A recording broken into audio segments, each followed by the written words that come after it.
When we beat our first Nuzlocke with Pokemon Fire Red, our final team was stacked with powerhouses like Gengar, Gyarados, Snorlax, and Golem. This time, by the time we get to the final challenge in Red, half of those Pokemon will already be dead. So, the questions remain. Who do we end up using? And how does an Electrode of all Pokemon save this Nuzlocke for us? This is the story of our second ever Nuzlocke with Pokémon SoulSilver.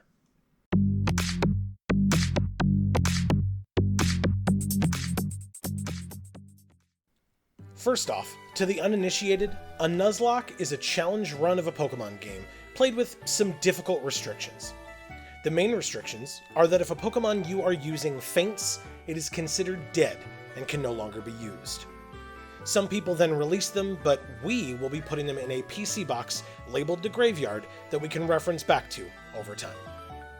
Secondly, only the first Pokemon we come across on each route, town, or specially named area is able to be caught. If we accidentally make it faint or it runs away, we do not get to catch a Pokemon in that area. The only loopholes to that rule are if the first Pokemon that you come across happens to be a Pokemon, or in the evolutionary line of a Pokemon, that you already have, then you get to try for another. Also, if you look into finding a shiny, you can definitely catch it. What a cool moment that would be. All Pokemon must be nicknamed as well, so that we may grow closer and form a bond with them. And we will be battling on set mode, meaning we will not know which Pokemon a trainer may send out next, making it more of a challenge. As a way of making things more fair, there is also a level cap, meaning we cannot level any of our Pokemon higher than that of the strongest Pokemon the next gym leader or Elite Four champion has.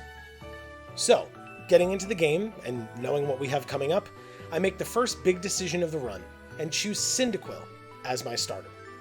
While Chikorita is the only bad choice of the three starters, since it's weak to the typings of the first two gyms we'll be coming up against, sorry Amy, Cyndaquil, or rather by that time Quilava, will be a good matchup against the second gym leader Bugsy, who uses Bug-type Pokemon. We name Cyndaquil Firebutt. I mean, look at it. And head out to do our first fetch quest before being able to get Pokeballs. Also, our Firebutt is a modest nature, which raises our special attack, but lowers our attack. If you watched our last Nuzlocke, you'll know that the story of that game was that we were not allowed to get any good natures on our best Pokemon. But with this Cyndaquil alone, it does seem like our luck just might be turning around. We get off to a scary start when we face off against a wild Rattata north of Cherry Grove. After a tail whip, we take a crit tackle that does exactly half of our health, and then proceed to miss with the killing blow on it, meaning if we had gotten critted again, the Nuzlocke would have been over, forcing us to have to restart. Like I said when it happened, not a great omen that there was a moment like that so early on in the run. What would normally be considered to be the first real challenge of the run is our first rival battle on our way back to New Barktown. Because we picked Cyndaquil, our rival is using Totodile. We spam tackle while our rival leers to lower our defense once before using Scratch 3 times. The third hit crits us down to 1 HP, causing me to have to use a potion and killing it on the next hit with Tackle. Trust me when I say, this game does not come to play in this Nuzlocke. That is 2 close calls very early on, and you will see that it is definitely an indicator of things to come. Upon returning back to Professor Elm's lab to help with the investigation into the stolen Pokemon, we're finally given Pokeballs. Therefore, when we leave to go back to Cherry Grove again, we can only catch the first Pokemon we come across. Now, we did all of these streams at night, and since we were not messing with the in-game timer at all, any night-specific encounters would be the ones that we would be finding.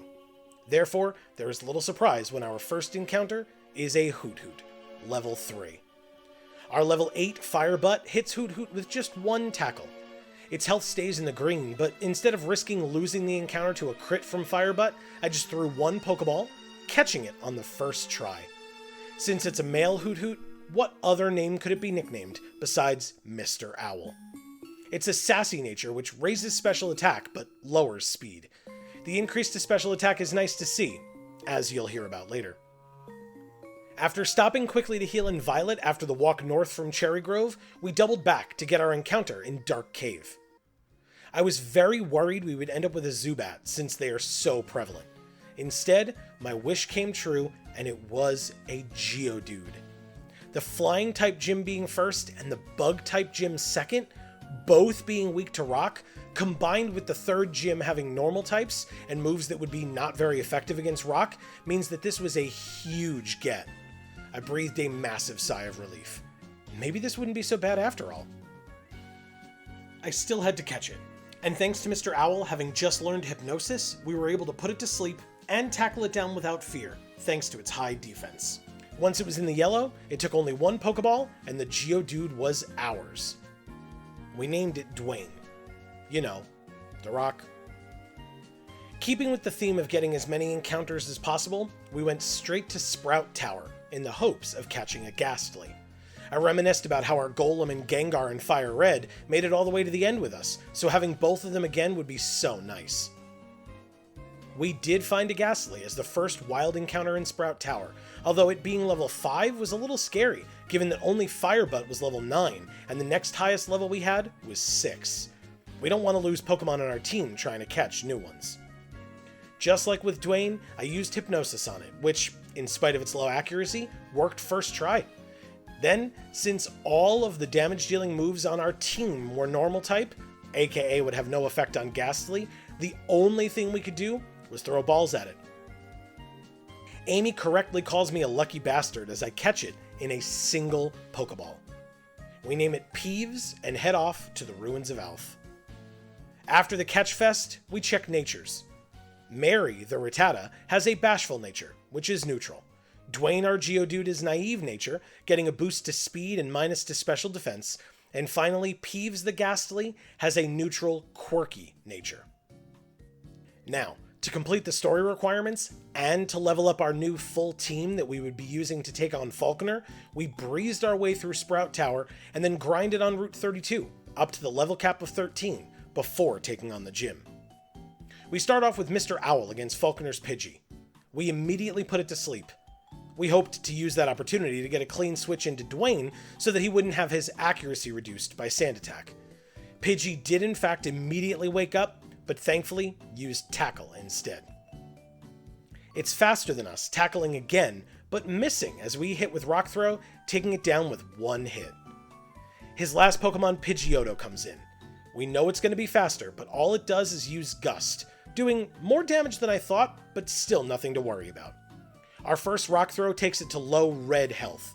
Since it's faster than us, it using Roost here would have annoyingly stretched this battle on, as it would have healed up and gotten rid of its flying typing, meaning a second Rock Throw might not have killed. Thankfully for us, it only used a second Gust. Even a crit wouldn't have even come close to killing us, so we finished off Falconer easily. Just one reason why I was so grateful to have gotten this Geodude. Having beaten Falconer, we get a phone call from Professor Elm, telling us where to get the egg we picked up from Mr. Pokemon. The Togepi that hatched from the egg was our Violet City encounter, and we spent a fair bit of time running back and forth immediately to get it. We named it Scramble, and knew we were going to be leaning on this thing quite a bit. The fact that it has a Psychic-type move in Extrasensory as soon as it hatches is incredibly helpful in general, but especially because Scramble is the normal type. Since all of the Ghost types we're going to encounter at this point in the game, especially in the Ghost type gym later on, are Poison type, we're going to be able to have a super effective move against them. Normally, if a Psychic-type move was on a Psychic-type Pokemon, it would be risky to put it in against the notoriously fast Ghosts.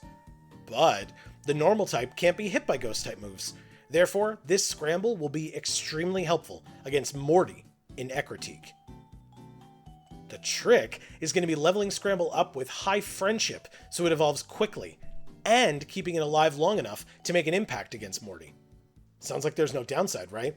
Well, Scramble does have the Jolly nature, meaning that it has an increase to speed, but a decrease to special attack, meaning our Extrasensories will be doing less than we would like.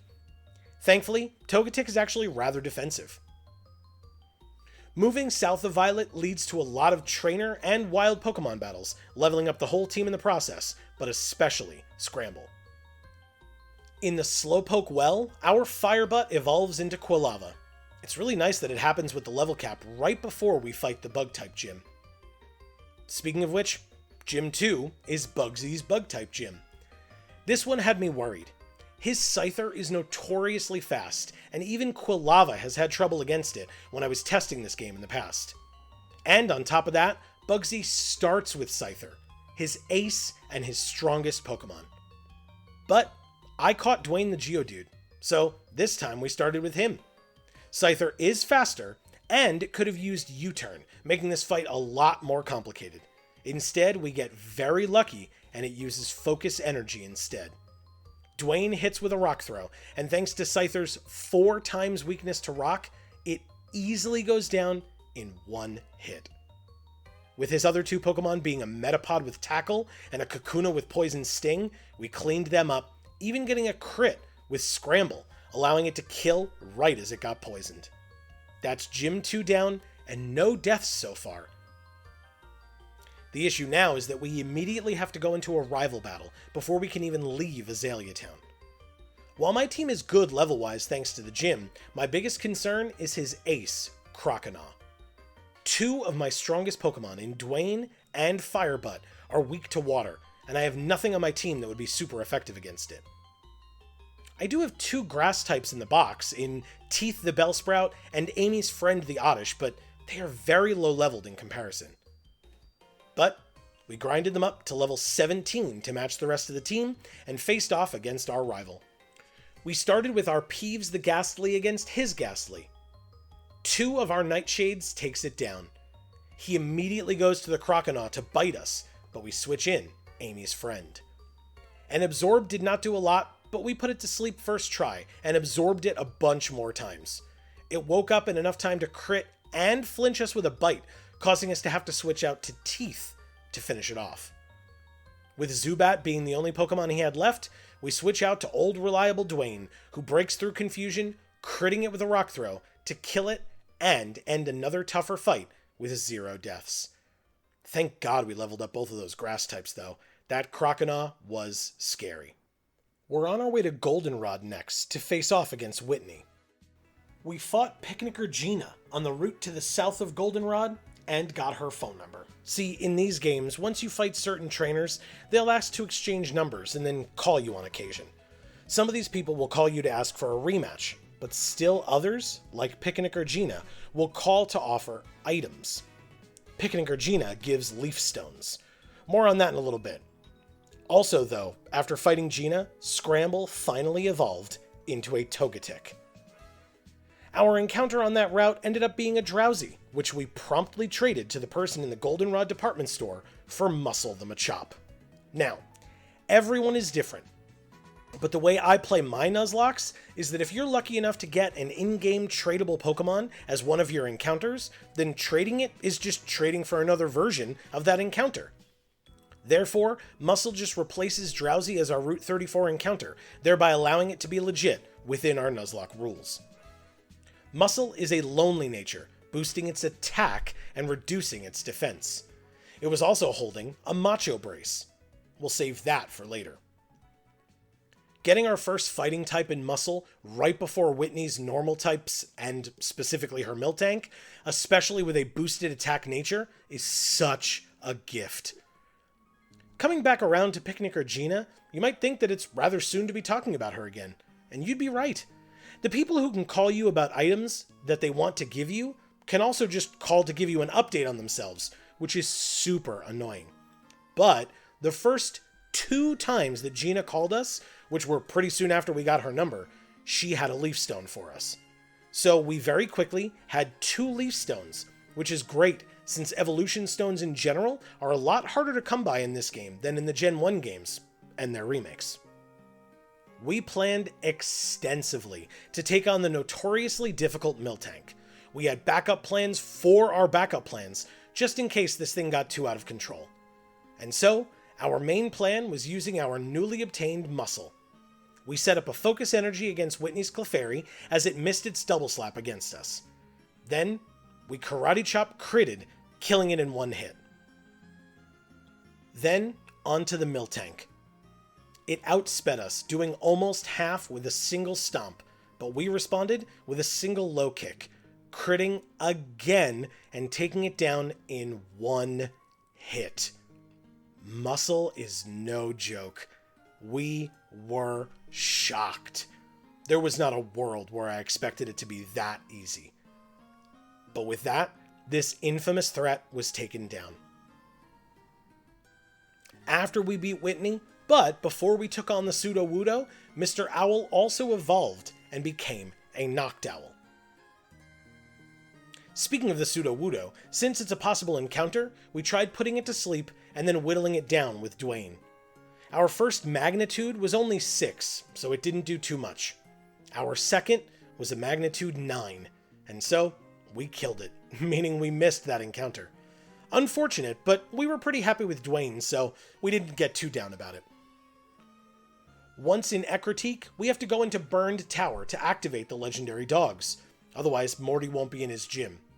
Along the way, there's another rival fight, and if the last one was any indication, we have to be very careful against that Croconaw. While training around the routes and caves to the east of Ecruteak, Amy's friend evolved into Gloom. Ironically, Amy hates Gloom, thereby not making it her friend anymore. But, thanks to our luck with Picnicker Gina, we were able to immediately evolve it into a Vileplume, which Amy adores. Our first Stage 3 Pokemon before the rival fight and before the 4th gym. Against our rival, we start with Scramble against his Ghastly. After cutting its HP in half to put a curse on us, it dies to a single extrasensory.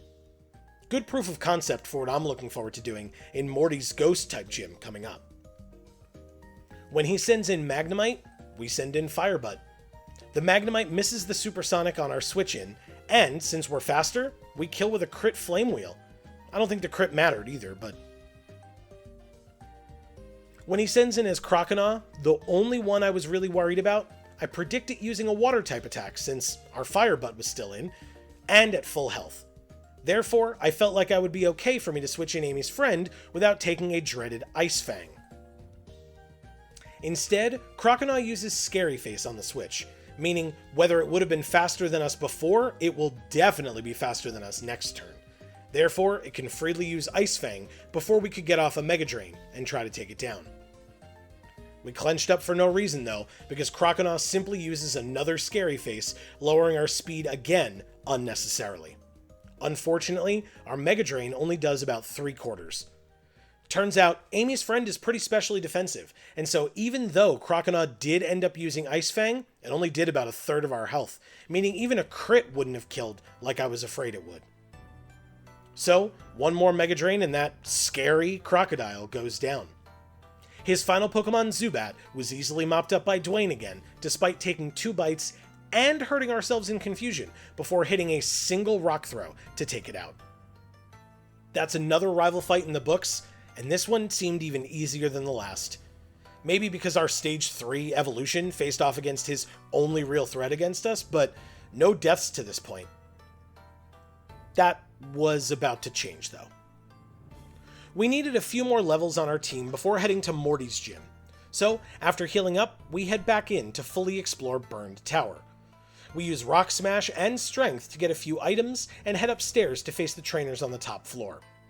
We used Firebutt, among others, against the 2 Fire Breathers. After taking a few hits from an annoying Growlithe and a wild Raticate, we were brought to 35 out of a maximum 56 HP on Firebutt. I knew that was well over half and still a respectable amount of HP, especially since we were level 21 and about to face Fire Breather Richard, formerly Fire Breather Dick, and his level 18 Charmeleon. But this is a Nuzlocke, and after using Cut to deal some damage to it, Charmeleon used Dragon Rage. If we were at full health, we would have been fine, since we had a max HP of 56. But we'd been training, and like I said, that Raticate had brought us low. Dragon Rage doing a set 40 damage means there was no chance. No chance of a miss, no chance for it to not crit me, it just does 40 damage. My starter, Firebutt the Quilava, from 35 HP, dies in Burned Tower to a fellow Fire type wielded by a fire dick. Our first death, and it was a big one. It came out of nowhere and was a huge surprise. Even after we sent in Dwayne, we took one smokescreen, lowering our accuracy, and then missed 3 rock throws in a row. We healed up before taking another smokescreen, like one wasn't enough, and finally hitting the rock throw to take down this damn Charmeleon. With our heads hung low, we walked to the Pokemon Center and deposited our deceased starter as the first one in the graveyard PC box. Unfortunately for us, she won't be alone in there for long. We add Muscle back to the team and continue to get ready for our fight against Morty.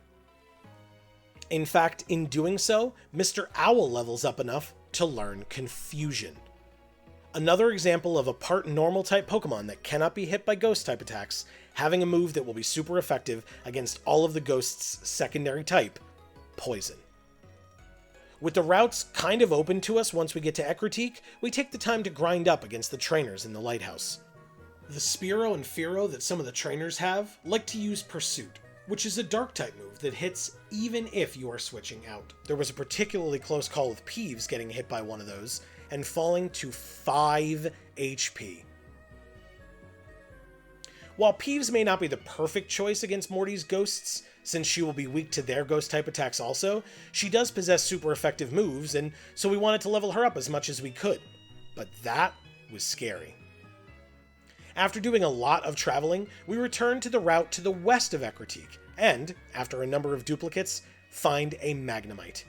Its electric typing is actually relevant since it is one we are lacking right now, but more importantly, the steel typing is very helpful because it makes it much more defensive naturally, in addition to all the resistances that go with it. We put it to sleep with Mr. Owl, and after 2 rock throws from Dwayne, it got caught in the first Pokeball we threw. We named it Positron. Positron has the timid nature, decreasing its attack and increasing its speed. To further delay facing the gym, we used the Good Rod to fish in the pond in Ecruteak City for our encounter. On the first try, we hooked a Magikarp. Now, in our last Nuzlocke, the Magikarp we got was level 5, and getting it up to level 20 to evolve it was a huge pain. But the Gyarados it became was a mainstay on our team all the way through the Elite Four, so catching this Magikarp was a must. Thankfully for us, it was already level 20, meaning all it needed was one more level and it would already be a Gyarados. After putting it to sleep, we catch it in the first Great Ball. We nicknamed it Easy Mode since we knew what kind of a powerhouse this Pokemon was going to be.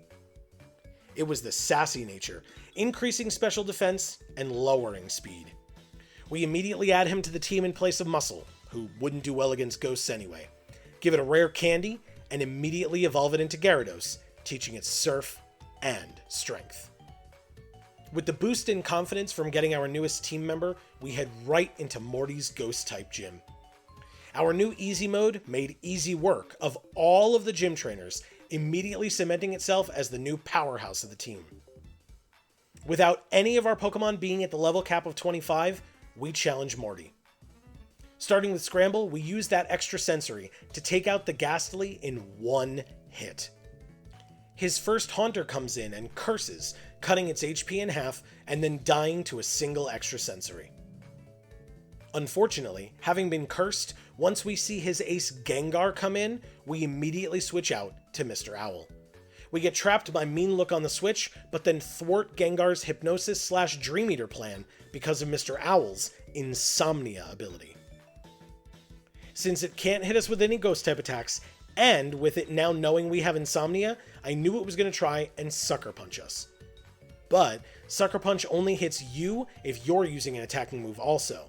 So I used the first Sucker Punch turn to set up a Reflect, and the second to use Hypnosis, putting it to sleep. We thought we could take it down all the way while it was asleep, but it actually woke up after only one turn to succeed at hitting us with a very weak Sucker Punch. Thank you, Reflect. We deal some more damage, causing Morty to use a Hyper Potion, but once the Reflect wore off, we simply repeat our plan from before, setting up the screen again and putting it to sleep. This time, it stays asleep long enough to be brought down to the red before waking up and trying to use Shadow Ball, to no effect. Fully walling this gym leader's ace, Mr. Owl takes down the Gengar. Morty finishes up with his final Haunter. We use the Reflect and Hypnosis turns again, dodging sucker punches along the way, and take it down while it sleeps. And that's the fight. Now that we've beaten Morty, Surf is available to be used outside of battle, meaning we can look ahead to Chuck's Fighting-type gym in the west, by going to the Lake of Rage in the east. Opening up the world after beating Morty becomes my least favorite part of the game. There's the Lake of Rage with a level 30 shiny Gyarados, much higher level than our team currently. But heading straight for Chuck means that the only things we can come up against are Tentacool and Tentacruel. Now they do give good experience, especially the evolved Tentacruel, but that still means that there will be certain Pokemon that will not be able to level up easily against them, based on type weaknesses. Also, something that we will talk more about later is that fighting against only Tentacool and Tentacruel would make our Pokemon's EVs lean very heavily towards special defense, which would be a good thing for some and completely useless for others. So, finding another place to train up our team was essential. At Lake of Rage, I discussed the fact that I didn't feel like trying to catch the shiny Gyarados would be within the spirit of the Shiny Claws rule for encounters. Firstly, it's not a random shiny, where the pop-off of running into one would make us feel so good that it would almost seem like a punishment to not catch it. But also, we already have a Gyarados on the team, thereby triggering Dupe's Claws also. So, I chose to not even try and catch the shiny Gyarados. That does mean that we do still get an encounter at Lake of Rage though, and with Headbutt on Scramble, we took out a few Hoot Hoot before finally finding an Execute. We put it to sleep, threw a few Great Balls, and got ourselves a group of... eggs? Seeds? There was some debate about it at the time, but either way, they went into the PC box. We did name them Crackheads, so there's that. At Lake of Rage, Peeves finally evolved into Haunter. While gathering more Pokemon, we get the free Eevee from Bill, which becomes our encounter for Goldenrod City. Then, in anticipation of the next few gyms we have to go to, I switched out Dwayne for Muscle. Dwayne wouldn't do well against Chuck's fighting types. After that would be Price's ice types, and finally Jasmine's steel types, all types that Dwayne would be weak to. So, we swapped him out. When we finally did get to Cianwood City, we went north to find Suicune and battle Ucine. We used Mr. Owl against Drowsy. It couldn't put it to sleep with Hypnosis thanks to Insomnia, and with our high special defense, its Confusion wasn't doing much either. Once it disabled our Peck and we had to use our Confusion also, it took a bit longer, but we still took it down. I was most worried about his Electrode, which he did send out next. We sent in Amy's friend, who was able to take it out without too much trouble, taking and dodging a few Thunders along the way. Finally was Haunter. But thanks to having beaten Morty, we were old pros against ghosts. We sent in Scramble, who easily took it out for us without even taking a point of damage. Down goes Ucine. My first big mistake of the run came next. We decided to go into the gym and face the gym trainers. We took out the first one, who had a Hitmonlee. But when we faced the second trainer and his Hitmonchan, we had some trouble. We had Mr. Owl up top since we were facing fighting types.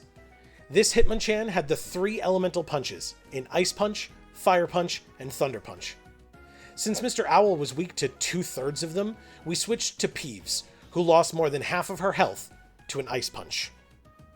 I tried switching to Scramble with their good defenses, but they almost went down in one hit when Hitmonchan happened to use Thunder Punch. We tried switching to Muscle, who also took over half his HP in one hit. That's half our team at less than half health from one hit apiece. And with each Pokemon so low, we can't even predict what move it will use to know who to switch to, since it would be random.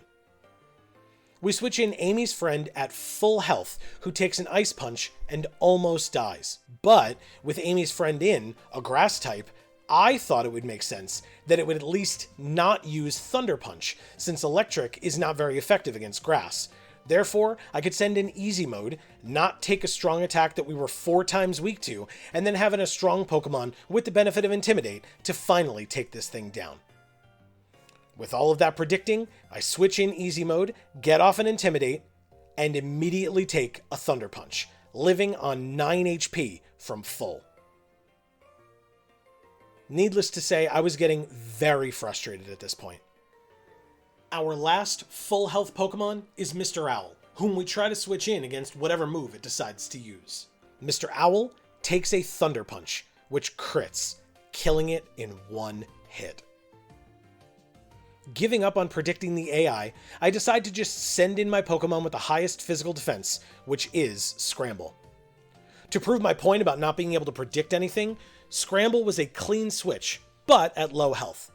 I healed it up, and against my Pokemon that was weak to Ice Punch and Thunder Punch, the Hitmonchan used Fire Punch. Glad I didn't try to predict it. We're able to get off a Yawn after the heal and live a Thunder Punch, which brings us down to 15 HP. I heal again, take a Mach Punch, and Hitmonchan finally goes to sleep. Staying in with Scramble, we use Extra Sensory, the only super effective move we have left on our entire team. It lives 2 extra sensories, but stays asleep long enough to die to a 3rd. That was his only Pokemon, and I leave that battle running to the Pokemon Center to drop off Mr. Owl in the graveyard and heal the rest of my team. What a nightmare, but thank God for Scramble. It genuinely seemed like we could have wiped and lost our entire team to a random gym trainer with a single Hitmonchan. What a way to go. To fill the empty slot on our team, we grab our new Crackheads. I check its learn sets and realize that even though we have a Leaf Stone now and could evolve it immediately, we would then not be able to learn any other moves. A Psychic type move specifically. So, we decided to grind it up a bit so it could learn Confusion before evolving it. While grinding in between streams, Muscle also evolved into Machoke. While we didn't lose any other Pokemon, the other gym trainers weren't cakewalks, which did not give me a lot of confidence facing off against Chuck. With that, Crackheads may have had super effective moves, but was not doing as well taking hits. So, we gave up on waiting for Execute to level up and learn better Grass-type moves, and used our second and final Leaf Stone to evolve our Crackheads into Executor. Hopefully, it will do as well as a fully evolved Grass Psychic type against Chuck's Fighting type Primeape and Fighting and Water type Poliwrath. Due to my concern for this gym, we made sure to actually reach the level cap of 31, with everyone except Easy Mode, who stayed at level 30. Chuck starts with his Primeape, and us with our newly evolved Crackheads. It's faster than us and sets up a double team, making Confusion miss. Then it does it again, making us miss again. After a Leer from Primeape, we miss a 3rd time, and he double teams a 3rd time. He does it a 4th time, but Confusion finally hits and crits, taking it down in 1 hit. Once he sends in the Poliwrath, he puts Executor to sleep, causing me to switch to Easy Mode. Strength doesn't do a lot against Poliwrath, and it puts Easy Mode to sleep also, before pummeling us with a bunch of Surfs and Body Slams. We don't wake up in time, so before I would die to a crit or something, I switched to Scramble. Between a Citrus Berry and a Hyper Potion used on Poliwrath, Scramble does more than 2 times its health bar to it in extra sensories, but gets put to sleep before it can finish it off. Then comes the scariest moment of the fight. When Easy Mode was in, we were able to try and fight through the sleep until we took too much damage from Surfs and Body Slams. Against Scramble, Poliwrath had started trying to use Focus Punch. Now it felt really good when we would hit the Poliwrath with an attack and it would lose its focus, thereby losing the turn. Once it put Scramble to sleep though, I tried to fight through the sleep again and ended up taking a Focus Punch. Scramble was down by almost half before taking this neutral hit. By pure luck, we live with 5 HP. We finally get a prediction right and switch in Peeves on another Focus Punch, which doesn't affect us. Then, after a merciful Hypnosis miss, Chuck heals again before we put it to sleep on the first try. Finally, we switched to Amy's friend to start using some super effective Mega Drains. Poliwrath sleeps for one turn before breaking out, paralyzing us with its first body slam, and then we immediately get fully paralyzed. But we still live long enough to take down the Poliwrath. That is a no-death Chuck, which was not a guarantee. Based on how high of a level the red Gyarados was, I chose to wait until after Chuck's gym to fight it. Thankfully, I also have a Gyarados in easy mode. We're able to take it down without too much trouble, despite being tied level-wise. In anticipation of the multitude of water and ice types in Price's Ice-type gym, we added Positron the Magnemite to the team in place of Scramble, who would not appreciate Ice-type attacks, and used the Team Rocket hideout to train up our new team member. It worked quite well, and the only thing of consequence that happened in the entire hideout was bringing in Dwayne to help us catch our Rocket hideout encounter in one of the Electrodes that were powering Team Rocket's machine. After putting it into yellow HP with a rock throw, we caught it in a single fastball. Since we're playing the Gen 2 games, we named it GS Ball. Now this game, unlike Fire Red, really requires you to grind in order to not lose too many Pokemon against the increasingly powerful gym leaders. So, even though we increased the amount of time we would normally stream to play this game, I knew there would not be enough time to get everything done while keeping the streams interesting. So, off-stream, I leveled up many of our team members close to the level cap for Price's Ice-type gym. I took off the two grass types that we had with us in Amy's Friend and Crackheads, and added our new GS Ball, as well as adding Dwayne back in. I still leveled Amy's Friend and Crackheads, along with Scramble, to the same level as the rest of our team, just in case there were any losses, and I leveled an entire C team as backups to the backups. I really wanted to be prepared. I also began playing Voltorb Flip in the game corner in Goldenrod, but more on that later. Against Price, we started with the newly evolved Positron against Price's Seal. I did train up many of our new team members north of Mahogany Town, giving them a lot of special attack EVs against the likes of Girafarig, Flaffy, etc. So, even though Positron still only has Thundershock as its electric type move, we still easily two-shot it. We were even faster, even after a speed drop. After he sends out the Piloswine, we swap to easy mode, dodging the Mud Bomb and getting off an Intimidate. One Surf almost takes it down. We take a Blizzard well, and thanks to it eating its Citrus Berry, Price did not heal it further, and so we take it down with a second Surf. Easy mode gets an easy win on Price's Ace. Finally, we swap back to Positron against the Dugong. Thundershock looks like a two-shot, but it lives on 1 HP, so it gets off a rest, which still lets us kill it with 2 more Thundershocks. That's Price. Only 2 more gym leaders to go, and Jasmine's Steel-type gym has a level cap only 1 level away from Price's, so not a lot to do before we fight her. I do swap out GS Ball and Positron in favor of putting in the 2 grass types to help us out against Steelix's ground typing, as well as resistance to the electric attacks of the 2 Magnemites.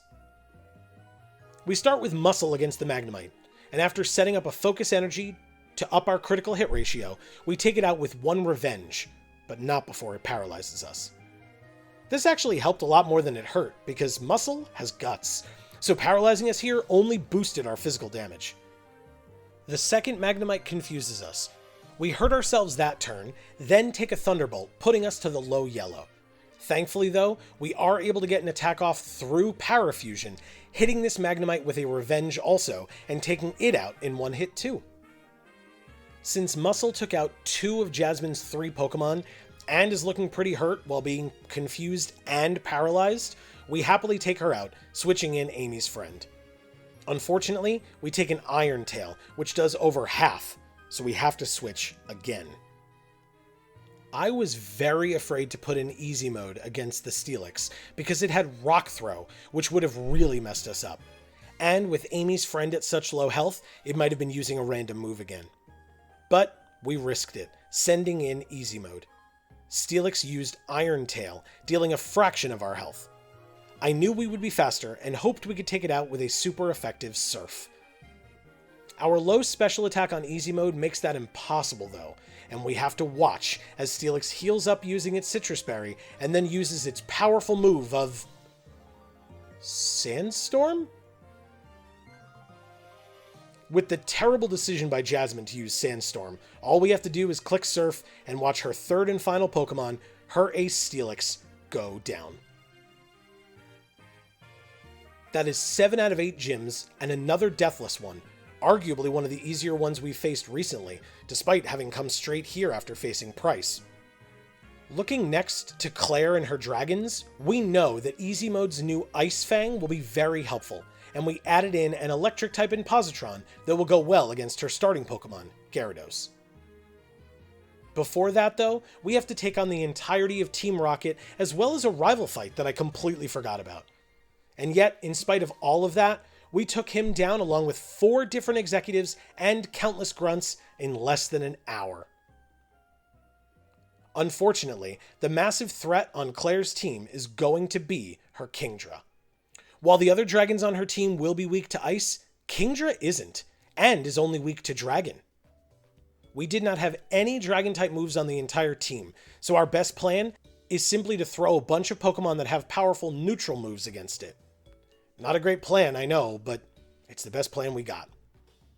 While training to fight Claire, we leveled up almost to the level cap, evolving Muscle into a Machamp, Bruce into a Crobat, Dwayne into a Golem, Peeves into a Gengar, and our Eevee, now renamed to Erica, into an Umbreon.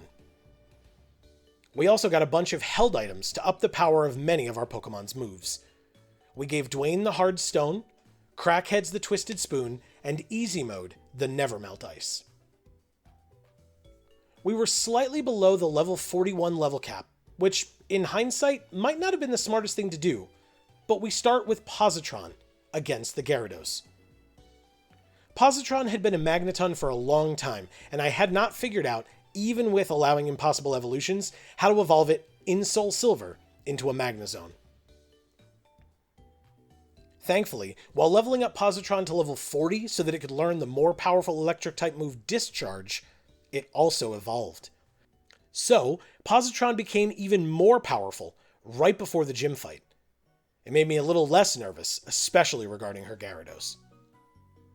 Getting into the battle, her Gyarados is faster and hits Positron with a Dragon Rage. We take it well and hit back with a super effective, magnet-boosted Stab Discharge, taking out the 4 times weak Gyarados in one hit. She follows up with one of her Dragonair. I assumed it was the Fire Blasting one, so out of fear, I switch to Easy Mode, take a Thunder Wave, and on the next turn take a Dragon Pulse, pretty well, before almost taking it out and freezing it with an Ice Fang. She heals while we go for a Dragon Rage, trying to ensure that the next Ice Fang will kill. It thaws out thanks to Shed Skin and gets off another Dragon Pulse, which crits us, and we do not get to finish it off as we get fully paralyzed. We take a turn off to heal as we get critted by Dragon Pulse again. That's a crit, full paralysis, and another crit. I've run into some bad luck, but Easy Mode survives it all, truly living up to his name, and after taking yet another Dragon Pulse, finally hits with an Ice Fang, taking down her first of 2 Dragonair. So, she of course follows up with her second Dragonair. We heal again as we learn that this Dragonair also wants to do nothing but spam Dragon Pulses at us. The turn after, we deal with another crit Dragon Pulse, into another full paralysis, which requires us to heal again. I don't like having to heal this much, but with the bad luck I was running into, I felt a little bit more justified. After taking a regular Dragon Pulse, we miss our Ice Fang. Another Dragon Pulse leads us to hit our next one, taking it to the red. She does not heal, and we take another hit or 2 before finishing this one off with a Dragon Rage. Her final Pokemon is the dreaded Kingdra. We decide to stay in, healing up before taking a Dragon Pulse, but now from a Kingdra. We take it with over half our health remaining, and I make the decision to try and heal off the paralysis. Us being slowed, plus occasionally not being able to move, was getting very annoying, but healing it off against the Dragonairs didn't make sense, because they were just going to keep spamming it. I figured taking a turn off to get rid of it against the Kingdra would be a good thing for us, but I mentioned my string of bad luck, and Claire gets yet another crit in this fight, killing our easy mode with a Dragon Pulse. Now, something that we learned the hard way here against Kingdra is that it has the Sniper ability, meaning that when it crits, it does triple damage instead of double. In normal circumstances, that would be bad, but Claire is raining down crits on us in this battle, and they were barely manageable coming from her Dragonair. With easy mode down, I switch to Crackheads, and I'm able to hit a Sleep Powder on the first try. One bit of strategy I had concocted was that now that it was asleep, I knew I could swap in Peeves. Peeves is a powerhouse, especially now that it's fully evolved into Gengar. My worry is that it cannot take massive hits from this Kingdra, even if I know it would do big damage back. So, now that I put the Kingdra to sleep, I hard switch into Peeves, who I know has massive special attack and hits hard with its new move, Shadow Ball. Kingdra does stay asleep on the first turn, we hit with a Shadow Ball, and it does some damage, but not a lot. Kingdra then immediately wakes up, hits a Hydro Pump, and brings us down by about 3/4. I hard switch back to Crackheads, who takes just under half from another Dragon Pulse. Knowing that a crit would kill us even from full health, I choose to risk it to get off another Sleep Powder. It does not crit, putting us to 11 HP, and the Sleep Powder works again. While it's asleep, I heal back to full and try to set up a Reflect. It's for naught, as Kingdra wakes up, Dragon Pulses, and crits, killing Crackheads in one hit from full health. That's 2 losses to this Kingdra. Getting a little frantic, I throw back in Positron, still a little damaged thanks to the Dragon Rage from her Gyarados. It smokescreens on the first turn as we paralyze it with a Thunder Wave. We then discharge as it gets fully paralyzed, and we finish it off, finally, with a second discharge. This 8th gym battle took no prisoners, but it did take the lives of 2 of our Pokemon, and some good ones too, in easy mode the Gyarados and Crackheads the Executor. Those losses double the number of our Pokemon in our graveyard box in the PC, and even though I had leveled up our backups in Amy's Friend, Scramble, and GS Ball, the Pokemon we lost were Water, Grass, and Psychic type. So, I replaced them with Amy's Friend to fill the Grass Void, and No Eat Tails the Slowpoke to fill the Water and Psychic Voids. Having to go into the Dragon's Den, we obviously completed the challenge and earned the badge, but we also picked up the Dragon Fang at the back and found a Dratini as our encounter. It is Calm Nature, meaning it gets a -2 attack and a plus to special defense. The issue is that it is level 10, which means it will take a lot of grinding to get it up to our next level cap, which is level 50, to face the Elite Four. Before heading to the Elite Four, though, we have to complete the box legendary portion of the game.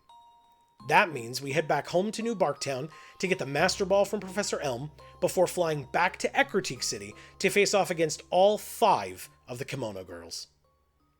All 5 evolutions in a row, and the first one starts with Umbreon. We have Muscle up top, and after a bad first turn of getting confused and hurting ourselves, we take a Shadow Ball before snapping out of confusion after just the one turn and hitting a Cross Chop, taking the Umbreon down in one hit. With no break, the next Kimono Girl has Espeon. We swap to Positron, who, as a Steel type, takes a Psychic very well on the Switch. The next Psychic crits us, because of course it does, and we do a ton of damage with Discharge, almost taking it out. I get quite excited at the fact that we also paralyzed it, before I'm reminded that Espeon has Synchronize, and so we get paralyzed as well. We heal up, take a non-crit Psychic this time, followed by another one, before finishing it off with just a Sonic Boom. Next up is Flareon. We switch out of Muscle to Dwayne. The Fire Blast hits hard, leaving us at just over half, but even though we would be dead to another Fire Blast hitting and critting us, I risk it, outspeed, and kill with a single Earthquake. Next is Jolteon. With how hard of a hit Dwayne had just taken from the Flareon, I switched to Amy's friend instead, getting paralyzed by Thunder Wave on the switch. After Jolteon double teams, we hit a Stun Spore, making us both paralyzed. We each get fully paralyzed, but Jolteon keeps setting up double teams, while I learn that Acid does not do a lot of damage to it. We try Mega Drain instead, which does hit and does do more. We take a Thunderbolt well and finish it off with a third Mega Drain in a row, hitting through despite how much it raised its evasiveness. Now, Vaporeon is last.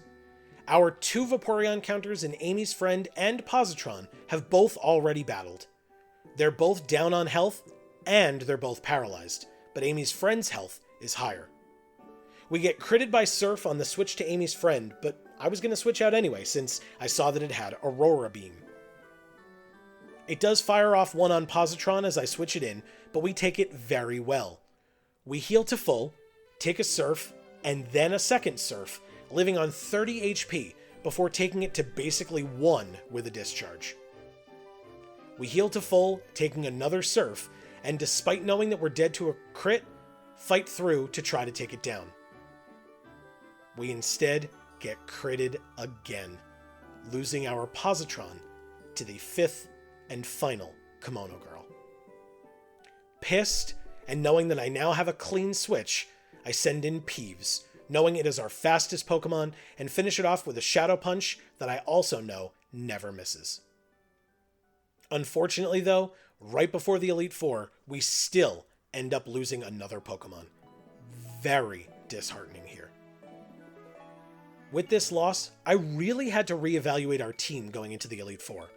I analyzed every Pokemon we were going to be facing, every bit of type coverage that they had, and who we had that could take those moves as well as dole out some punishment in response. And it led me to a conclusion. I had made a point to say that I wasn't planning on using repels to allow the Lugia to be my encounter in the Whirl Islands, and would only catch it if I didn't find another wild Pokemon that I didn't have. I had said all of that before I lost 3 huge powerhouses right before training up for the Elite Four. So, instead of just buying a ton of repels from the mart and going right to Lugia in the islands, I still tried to give myself a slight challenge. I had not bought a single repel yet in this entire run.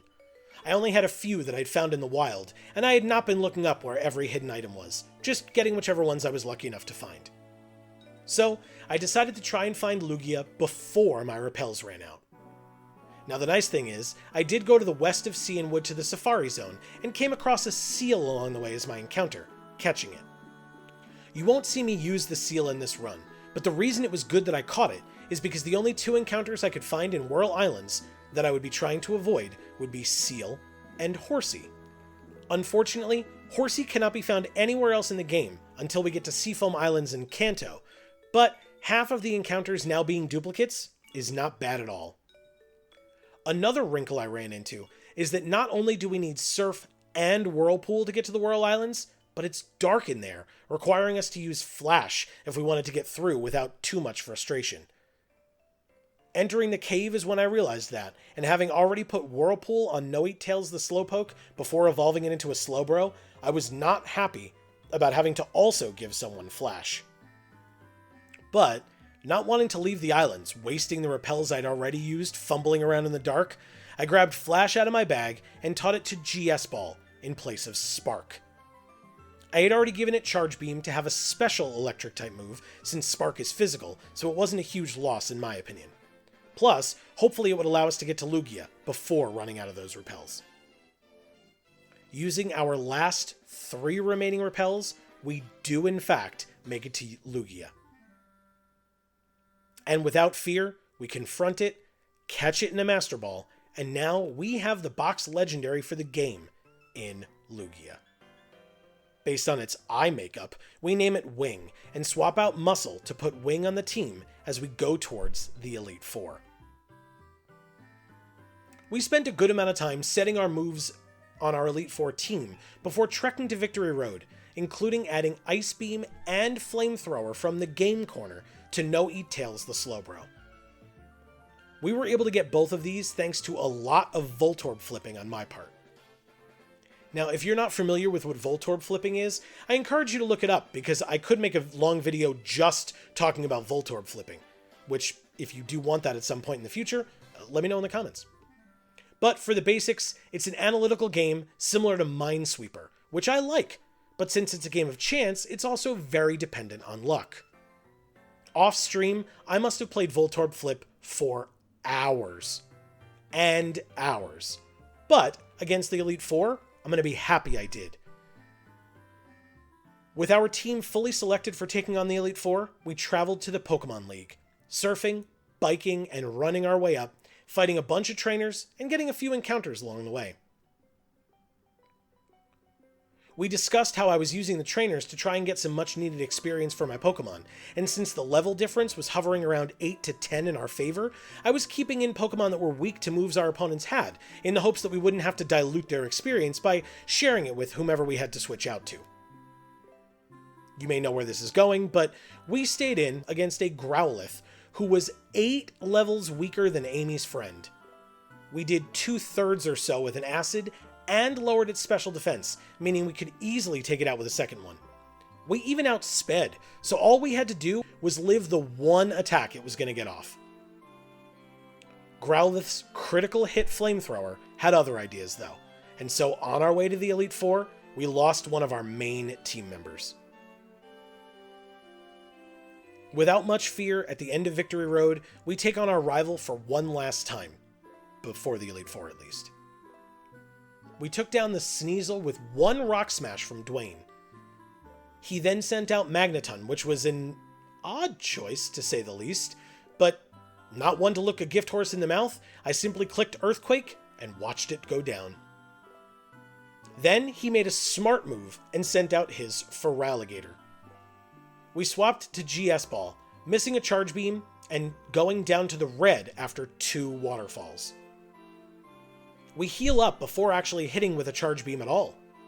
We take a ton of damage from a waterfall before sending in our newest Pokemon in Wing the Lugia to take it down.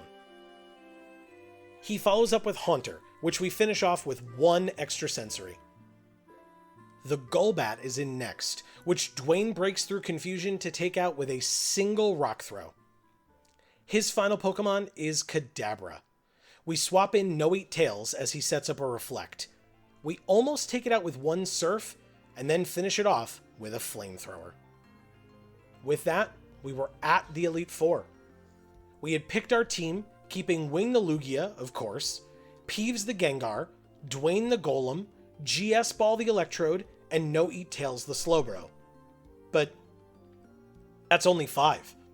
With the loss of Amy's friend, we had a gap on our team. Originally, I had just put Muscle back on since he'd been on the team so much leading up to this point. But we realized that it was more important to have more counters to Lance's Dragonites. So, I took the time to train up Lance the Dratini 40 levels to reach the level cap, making it a Dragonair.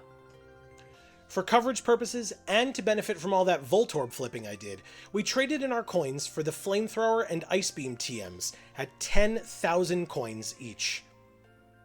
We gave both of those moves to No Eat Tails the Slowbro, but just to make sure that we don't put all our eggs in one basket, we exchanged 10,000 more coins. I told you there was a lot of Voltorb flipping, for another Flamethrower TM and a Thunderbolt TM, putting them both on Lance. So, with all of that preparation out of the way, we start off against Will of the Elite Four. Since he leads with his Xatu, we start with GS Ball. Our electric move on GS Ball is still Charge Beam, and so Xatu lives on like 1 HP, and we take a Confuse Ray. Knowing that Will would likely heal here, and that we had just almost killed it with the first Charge Beam, we knew we would kill this time, because we had gotten the added effect of Charge Beam boosting our special attack +1. Will then sends in Jinx, making us switch to No Eat Tails, who gets put to sleep on the switch. No Eat Tails tanks a few psychics while we wait to wake up and use Flamethrower, burning it before killing it.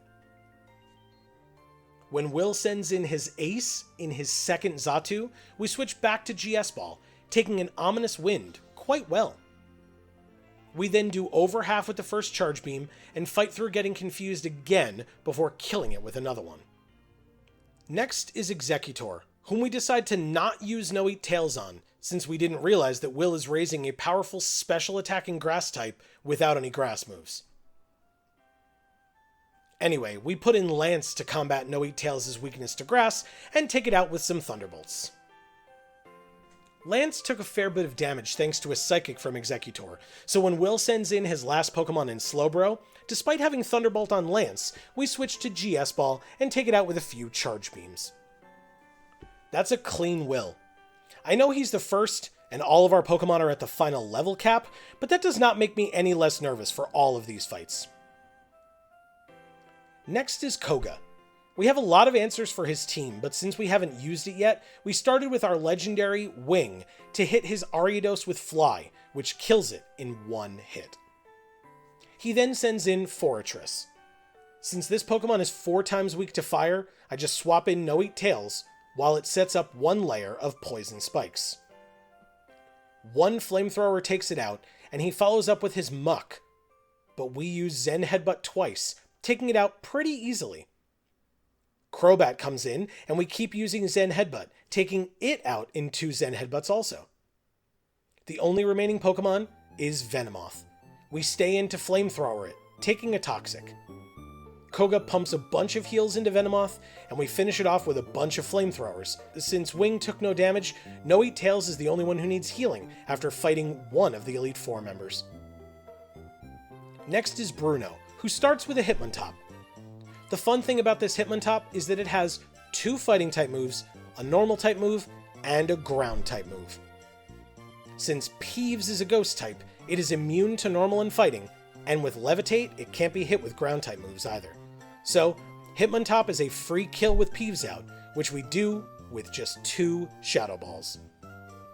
He follows up with Hitmonlee, whom we stay in on, putting it to sleep first try, and killing it next turn with a single Dream Eater. Against the Hitmonchan, we put it to sleep second try, and once again kill with a single Dream Eater. Onix is next, so we switch to good old reliable No Eat Tails to surf it.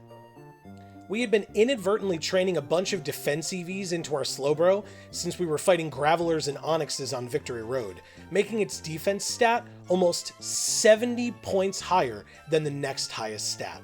So, No Eat Tails takes basically nothing from a Rock Slide and an Earthquake before taking out the Onix with a single Surf. With Machamp being his final Pokemon, we keep tanking Rock Slides, but after flinching 3 times, we use 1 heal and take it out with a few Zen Headbutts.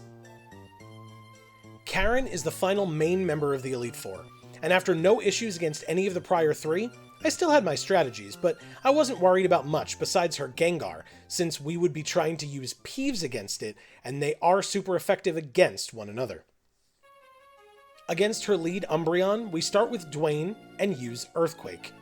It takes about half, but after a double team and a Confuse Ray, it takes us a while to finally hit a second Earthquake, which does take it out. She sends in her Vileplume, which we fully counter with Wing. We hit a Fly and take it out in 1 hit. She sends in the Pokemon I was worried about in Gengar, but with a Psychic type in, knowing Gengar's weakness to Psychic thanks to its secondary Poison typing, we stay in and almost kill it in 1 hit with Extra Sensory. Knowing that this Gengar has Destiny Bond, and not wanting to lose Lugia to that cheap strategy, I switch to Peeves and try to put it to sleep. Karen heals to full, but we outspeed and Hypnosis does hit on the first try. Then, as we've been doing a lot so far, we kill with a single Dream Eater. She follows up with her Murkrow, as we switch to Dwayne to tank some hits and then kill with a single Stone Edge. Finally, her Houndoom comes in. Dwayne is below half health, but we've been tanking hits like crazy, So we click Earthquake, hoping to finish it off, and take a Dark Pulse, which straight up kills us without a crit. Since Dark Pulse is special, our crazy defenses on Dwayne did not help us, and we are now down to 5 Pokemon against this Houndoom, as well as the champion, Lance. That was a tough loss that I was not proud of. I needed something to come in and take this Houndoom out quickly. Enter No Eat Tails, the Pokemon that carried us through the first 3 opponents in the Elite Four. The Pokemon with crazy high defense and a varied move pool. And even though it was a Psychic type against a Dark type, I knew that Surf would be very powerful. Houndoom set up a nasty plot on the Switch, something I think I should have been a lot more worried about. The Surf brings Houndoom to red HP, but does not take it out. It heals with its Citrus Berry, and then hits a Dark Pulse, also taking out No Eat Tails. I don't think I need to mention why that was a huge loss. Look how well it had done already, and now it was gone. Also, it took our only Ice Beam TM with it. Looking at what I had left, I had no idea who to put in. Wing had Waterfall, but it's another Psychic type. Looking at how fast we were, I put it in anyway, and outsped, finishing off her final team member in Houndoom. So we were moving on to the champion Lance, having lost No Eat Tails. Lance's 3 most powerful Pokemon were 4 times weak to that Ice Beam, but No Eat Tails had it. Also, our only rock move was on Dwayne, which would have been 4 times super effective against Lance's Charizard. Speaking of a 4 times super effective move, we start with GS Ball, who has 4 levels on his lead Gyarados. With our ridiculous speed, we go first and fire off a stab, 4 times super effective, magnet held item boosted Charge Beam, which Gyarados lives. It uses Waterfall, taking us down by very close to half. Lance does heal as we fire off another Charge Beam and get the boost. But Charge Beam is not 100% accurate, meaning a single miss could have spelled disaster here. Thankfully, Charge Beam didn't miss, and we did take out the Gyarados. Now, this is our only Electrode, and we've already discussed how important this thing will be for us. At this point, we just didn't know it yet. But Lance must have known, because he immediately sends in his strongest Pokemon, a level 50 Dragonite. Feeling pressured with this Pokemon having come out, I switched to Wing the Lugia, hoping our legendary can get us out of this mess. Dragonite immediately goes for an Outrage on the Switch, doing enough where I know Wing is dead if the next one crits. But with only Lance, Peeves, and a half-health GS Ball as the rest of our team, there is no one else I can switch in to take an Outrage. So I stay in and get taken down to the low yellow as Dragonite confuses itself with that Outrage. We heal up to full, hoping to have Dragonite hurt itself so that we have a chance. Instead, Dragonite does not hurt itself and goes right back to using Outrage, critting us that time. Thank God we healed. It does not hurt itself, but also doesn't use Outrage this time, setting up a safeguard instead. Seeing how much Fly was doing, knowing it was Stab and Sharp Beak boosted, meant I felt a lot more confident clicking Aeroblast with the HP that Dragonite had left. I was very wrong. Dragonite snaps out of confusion after 1 turn for the 2nd time in a row, and then crits again with Outrage. Wing is dead. Not easy to regroup from that, but I'm still staring down the champion's strongest Pokemon with 4 other Pokemon after that. With only 3 Pokemon remaining on our side, one of whom is GS Ball at half health and the other a Dragon type who would be weak to this thing, my only option is to send in Peeves. The Dragonite is low. Lance will probably heal, but Peeves is fast, so I try to get off a fast, stab Shadow Ball to actually finish this thing off. He does not heal, despite the fact that his Dragonite was on red health, but it means that his strongest Pokemon goes down. Like I said, still 4 more to go. We are very outnumbered here. Hilariously, the experience from the Dragonite kill leveled up GS Ball to level 51. And on level up, it tried to learn Explosion. It is one of our 3 remaining Pokemon, and I did not see how losing one of those 3 to try and kill 4 more would have done it for us, so I chose to not let it learn Explosion. If you disagree with my decision, please let me know in the comments. He next sends in his Aerodactyl. We stay in with Peeves and use a Shadow Ball. We are not faster than it, and take a Crunch, which does about 3/4 of our health.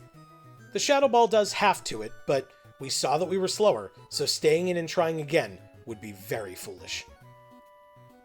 As the only Pokemon we have still at full health, and now not weak to Lance's current Pokemon, we send in our own Lance, the Dragonair. We take a Rock Slide on switch in, and since we are also slower, another one on the next turn. Instead of getting to see how much our Thunderbolt would have done to this thing, the Rock Slide flinched us. Since it brought us to 16 health on that second Rock Slide, it was time to heal. I was afraid it would keep spamming Rock Slides, but since we were at such low health, the AI knew it could kill us with anything, so it randomly chose to use Thunderfang, which was not very effective.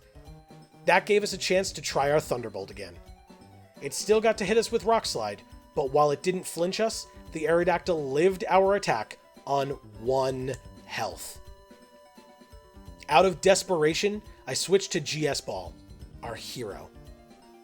As if by fate, Aerodactyl finally misses a Rock Slide, and we were able to heal GS Ball after putting it in.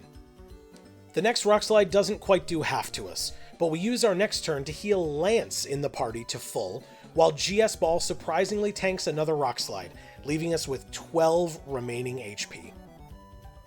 We then heal GS Ball as Aerodactyl goes for a Crunch, critting us well below half and lowering our defense in the process. With our defense having been lowered, we had to switch, but thankfully, Lance was back at full health. Plus, it had just used Crunch, and thankfully, it used it again as we switched, which didn't do a lot. It did, however, also lower Lance's defense. Now, I knew Aerodactyl was faster. I knew Lance had its defense lowered, but I also knew this stupid Pokemon had only 1 HP left. Any attack would have killed it. We just needed to hit one. So, I stayed in with Lance, hoping to take a Rock Slide well, or, God forbid, for one of them to miss again.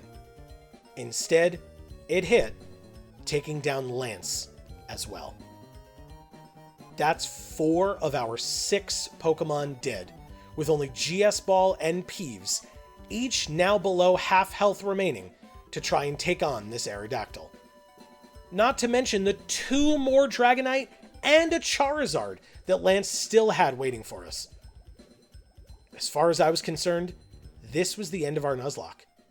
Even if we got 1 attack off and killed Aerodactyl, we didn't have enough left to beat the rest of Lance's team.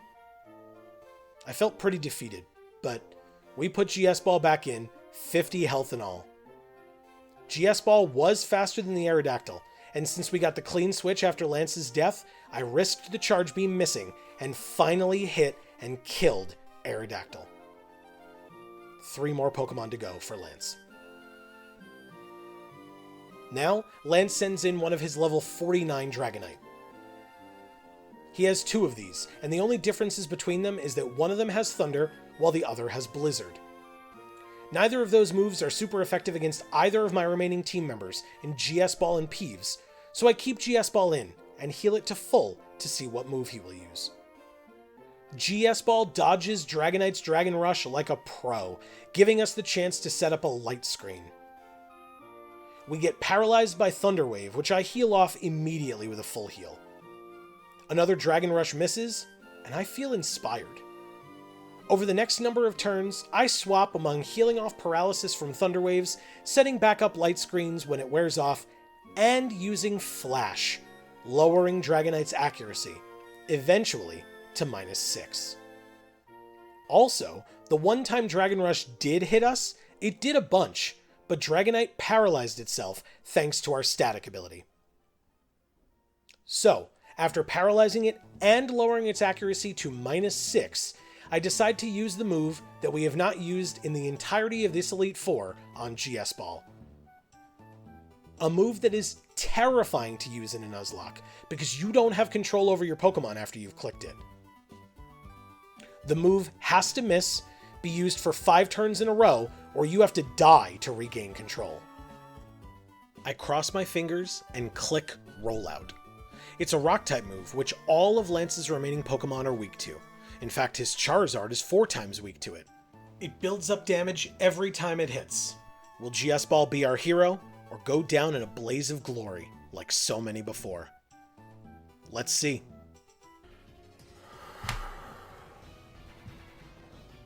Okay, it is part flying, so it's technically super effective.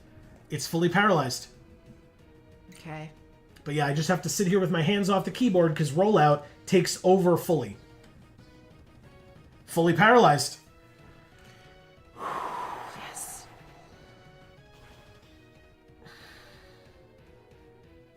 Oh my god. Thunder Wave misses! Yes.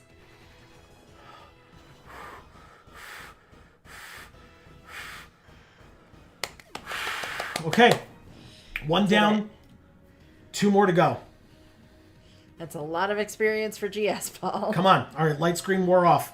Dragonite again. Still weak to Rollout. Come on, GS Ball. Oh my god.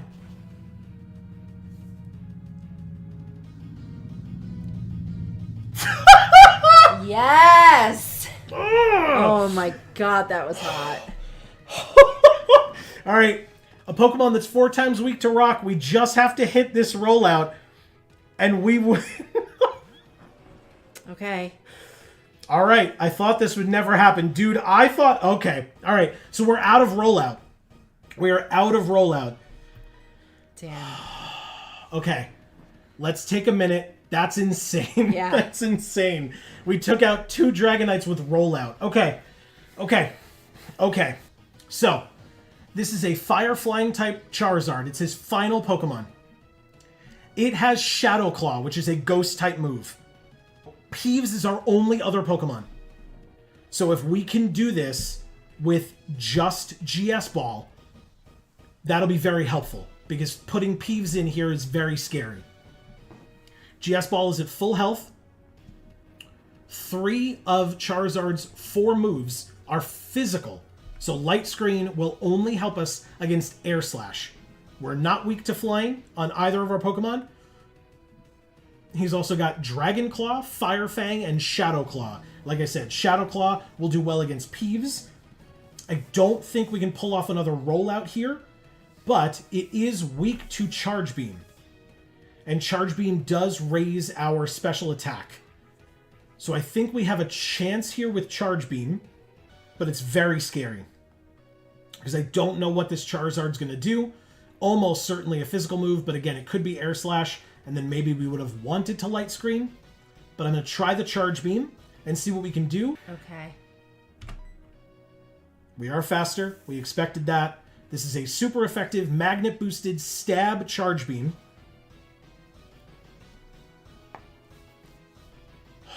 Okay. And we get the boost. Okay. Fire Fang. Just live, even if you burn or get burned. Perfect. Okay. And it paralyzed itself? I think that's the game, y'all. Although, we did learn, Charge Beam not 100% accurate. Right. So, let's not get cocky, but the only way that we die to a Fire Fang is with a crit. So we're going to try this Charge Beam. GS Ball, I love you. Thank you. We hit.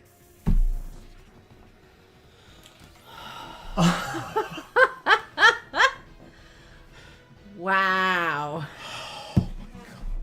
Oh my god. You did it. You fucking pulled this out of not even your ass. An ass in another dimension. You pulled this out of. There you have it.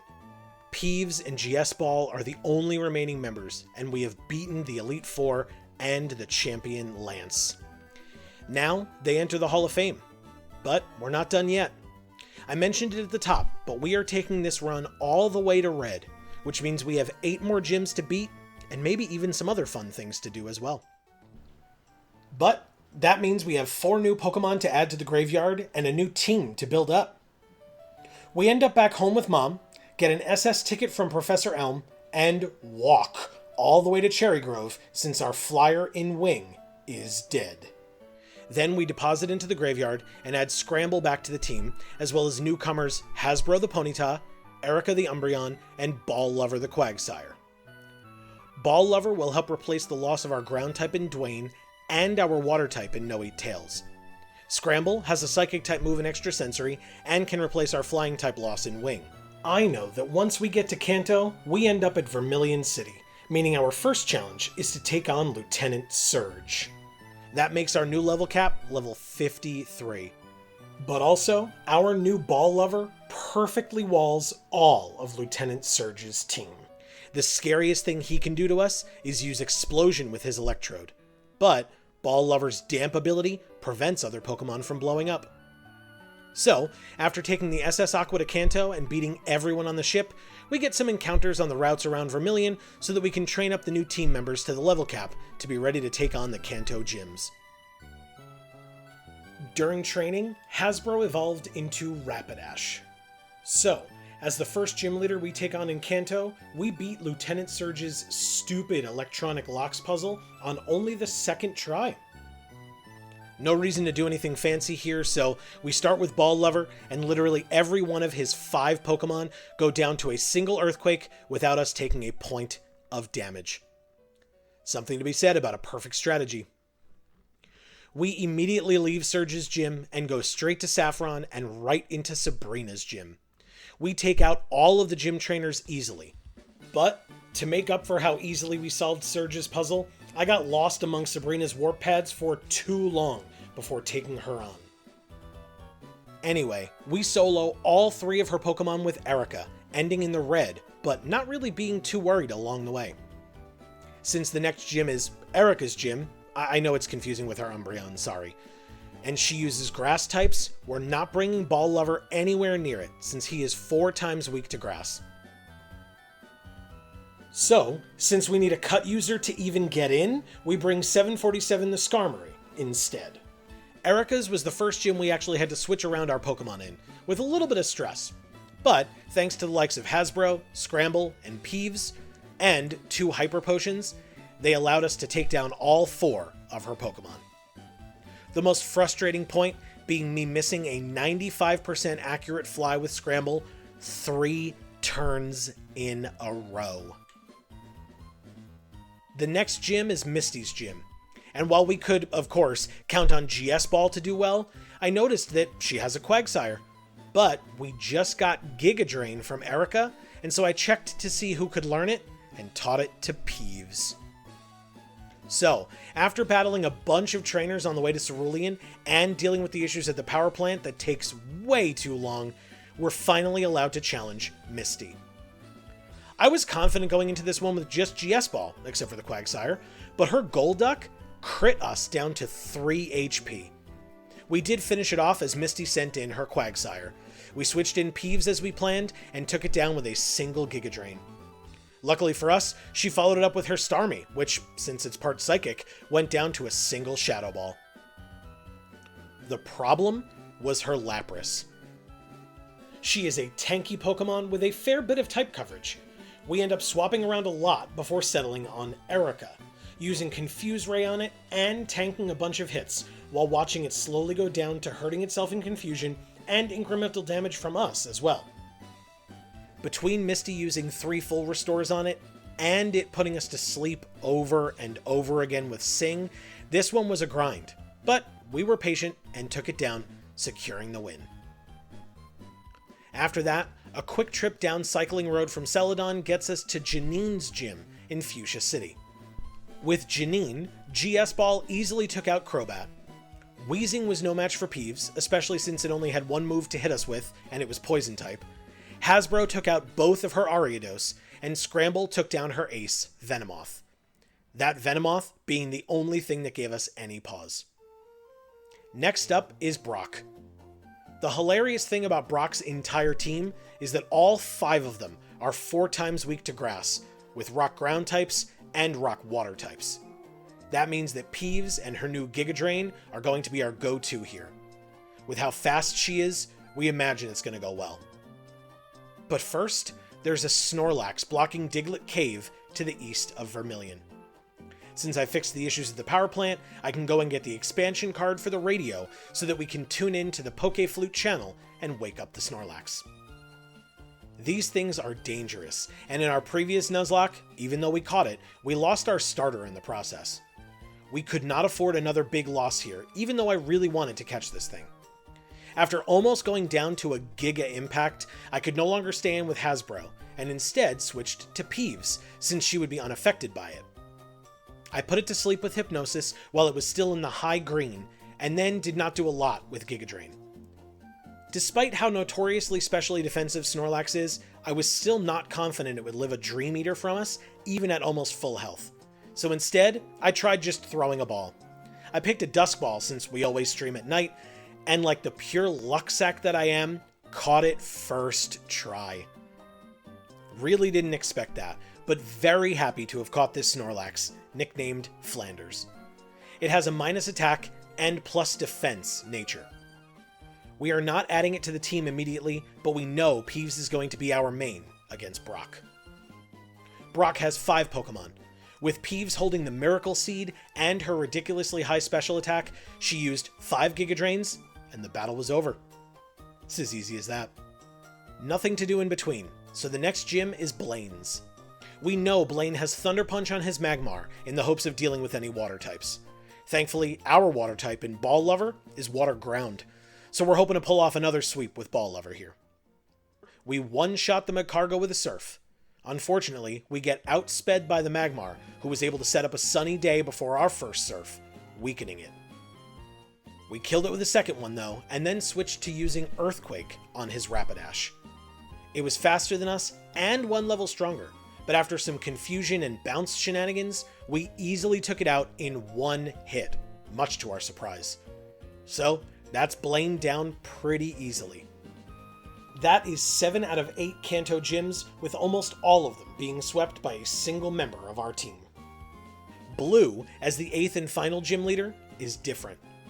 He has a more well-rounded team that will be much harder to sweep, but since we've been using the same core team for all of Kanto, we're pretty well-rounded as well, with the ability to handle basically anything he has to throw at us. But before that, since I had a few more levels to go before reaching Blue's level cap of 60, I decided to go fight the trainers I missed to the east of Pewter City. While doing so, I completely forgot that as soon as you enter Mount Moon, your rival is there. So, happening to have Hasbro at the top, we use Flame Wheel on his lead Sneasel, outspeeding and taking it down in 1. He follows it up with his starter for Ralligator, causing me to switch in GS Ball. It did a ton of damage with Slash, followed by Waterfall, but after a well-placed heal, we took it down with 2 Charge Beams. Following up his strongest Pokemon is another threat in Alakazam. Thankfully, we have Erica, who counters Alakazam quite well. After being disabled, we were still able to hurl Dark-type moves at it and finish it off with a few quick attacks without any issues. Even after being paralyzed on the switch, we take out his Magneton with a single Flame Wheel from Hasbro and his Gengar with 1 extra sensory after it cut its HP in half with Curse. Finally, being inspired by the Gengar, his Golbat goes down with a Hypnosis Dream Eater combo from Peeves. And so, despite not really being prepared for him, our final fight against our rival is in the books. It's not the last time we'll see him, however. And so, with a quick fly back to Viridian, we head right in, take on the gym trainers, and get ready to face the 16th and final gym leader. Blue starts with Executor, with us starting with Hasbro. It sets up the Trick Room, and then Psychics us for a lot, before going down to 2 Flame Wheels. He switches in Rhydon, and misses Stone Edge as we switch to Ball Lover. He hits an Earthquake, and then dies to a single surf. Next is Machamp, causing us to bring in Peeves. Dynamic Punch fails as we put it to sleep first try with Hypnosis. 2 Dream Eaters later, and Machamp goes down. Arcanine is next. We use Shadow Ball, but don't even do half. Thankfully for us, Arcanine used Flare Blitz. It did a lot to Peeves, but thanks to the recoil damage, it got low enough for us to finish it off with a second Shadow Ball. Down goes Arcanine. Gyarados comes out next.